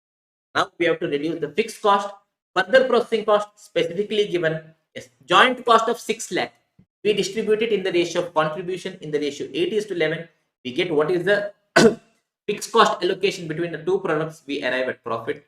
And what was our objective? We wanted to distribute the joint cost between two products. We've distributed the joint variable cost, joint. Clear? This is the different methods to distribute joint cost. Yes, now which method to choose? What is our ultimate objective? We have this cost at split off point. We have to distribute this cost at split off point. So whatever is the closest would be better. Yes, we have final sale value. At the end, what is the sale value? Yes. Then we have NRV. Yes, it is slightly closer. Then we have sale value at split off point. Then we have reverse cost, which is almost very close to cost at split off point. So distribution of joint cost, it depends on whether question has specified which method to adopt. Question has specified, we close our eyes, adopt that. Question has not specified. So this would be the priority. First, we see whether reverse cost can be applied. If yes, that would be the first priority. If not, the next priority would be sale value split off. Next would be NRV. Next would be final sale. This would be the priority, and physical units and marginal cost method we will adopt only if it is specifically given in the question. Yes, and for byproducts, what do? We are not going to think so much about it. Suppose we have incurred a cost of say 10 lakh rupees and we have a byproduct. We sell it as scrap, we get 20,000 rupees. What we tell? Yes, we reduce it from cost, net 9,80,000 is a joint cost. That is what we tell. Yes, for scrap, for byproduct, yes, we treat it the way we treat NRV of normal loss. Yes, we just reduce it from the cost to arrive at net cost. Yes, amount realized, it is treated as a reduction from the joint cost. The net joint cost, whatever is a 9.8 lakh, we distribute it between joint product 1 and joint product 2. We can distribute it in any of the methods, either using quantity or using sale value or using reverse cost or using marginal cost. Yes, then we have a decision making. Yes, the final area, whether we should sell the goods at split off or we should further process. So how do we take the decision? We look at how much profit we get. Yes, where we get more profit, we do that. Yes, suppose we sell goods at split off. Yes, I will get a profit of say 1 lakh. Suppose I further process. Yes, I will get a profit of say 2 lakh. I will say if you process it further, you will get more profit. So process it further. But suppose it split off, I will get a profit of 1 lakh. If I process it further, I will only get a profit of 80,000. I tell what is the use of further processing? I'm just getting 80,000. So there is no need to process it. How do I get? I compare what is the contribution or what is the profit after further processing as against that what is the contribution or profit before further processing. If I get extra profit, if I get positive extra profit, I will tell okay boss, let's further process. But if it is negative, I'm not getting extra profit, then I'll tell there is no point. Yes, one more way to look at it is to compare the extra revenue with the extra cost. Suppose we are selling it at split off or after. Yes, at split off, we can make a sale of 80,000. If we further process, we can make a sale of 1.5. We tell, oh, we can make extra sale of 70,000. But at split off, we don't have to incur that further processing cost, only that joint cost. It is common at split off also, after split off also. But if we have to further process, we have to incur some further processing cost. Suppose 30,000. So we get extra revenue of 70,000. For that, we have to make an extra cost of 30,000. Still, we get net extra 40,000. So long as it is positive, we can decide that we will further process. Yes, with this chapter is over. We have discussed all 5 chapters. Yes, they on an average cover 35 marks from your examination. Go back home, try to revise it. Yes, try to have a look at all the questions. Yes, with this, we'll end this session. Hope you guys have enjoyed it. Prepare well, study well, rock your exam. Thank you so much, students. And for all the students who want to ask doubt, yes, this video will be made available in YouTube. Yes, the notes will also be shared in the Telegram group. Don't worry. Few days, the video will be made available. Done? Okay, thank you so much, students. Have a great day.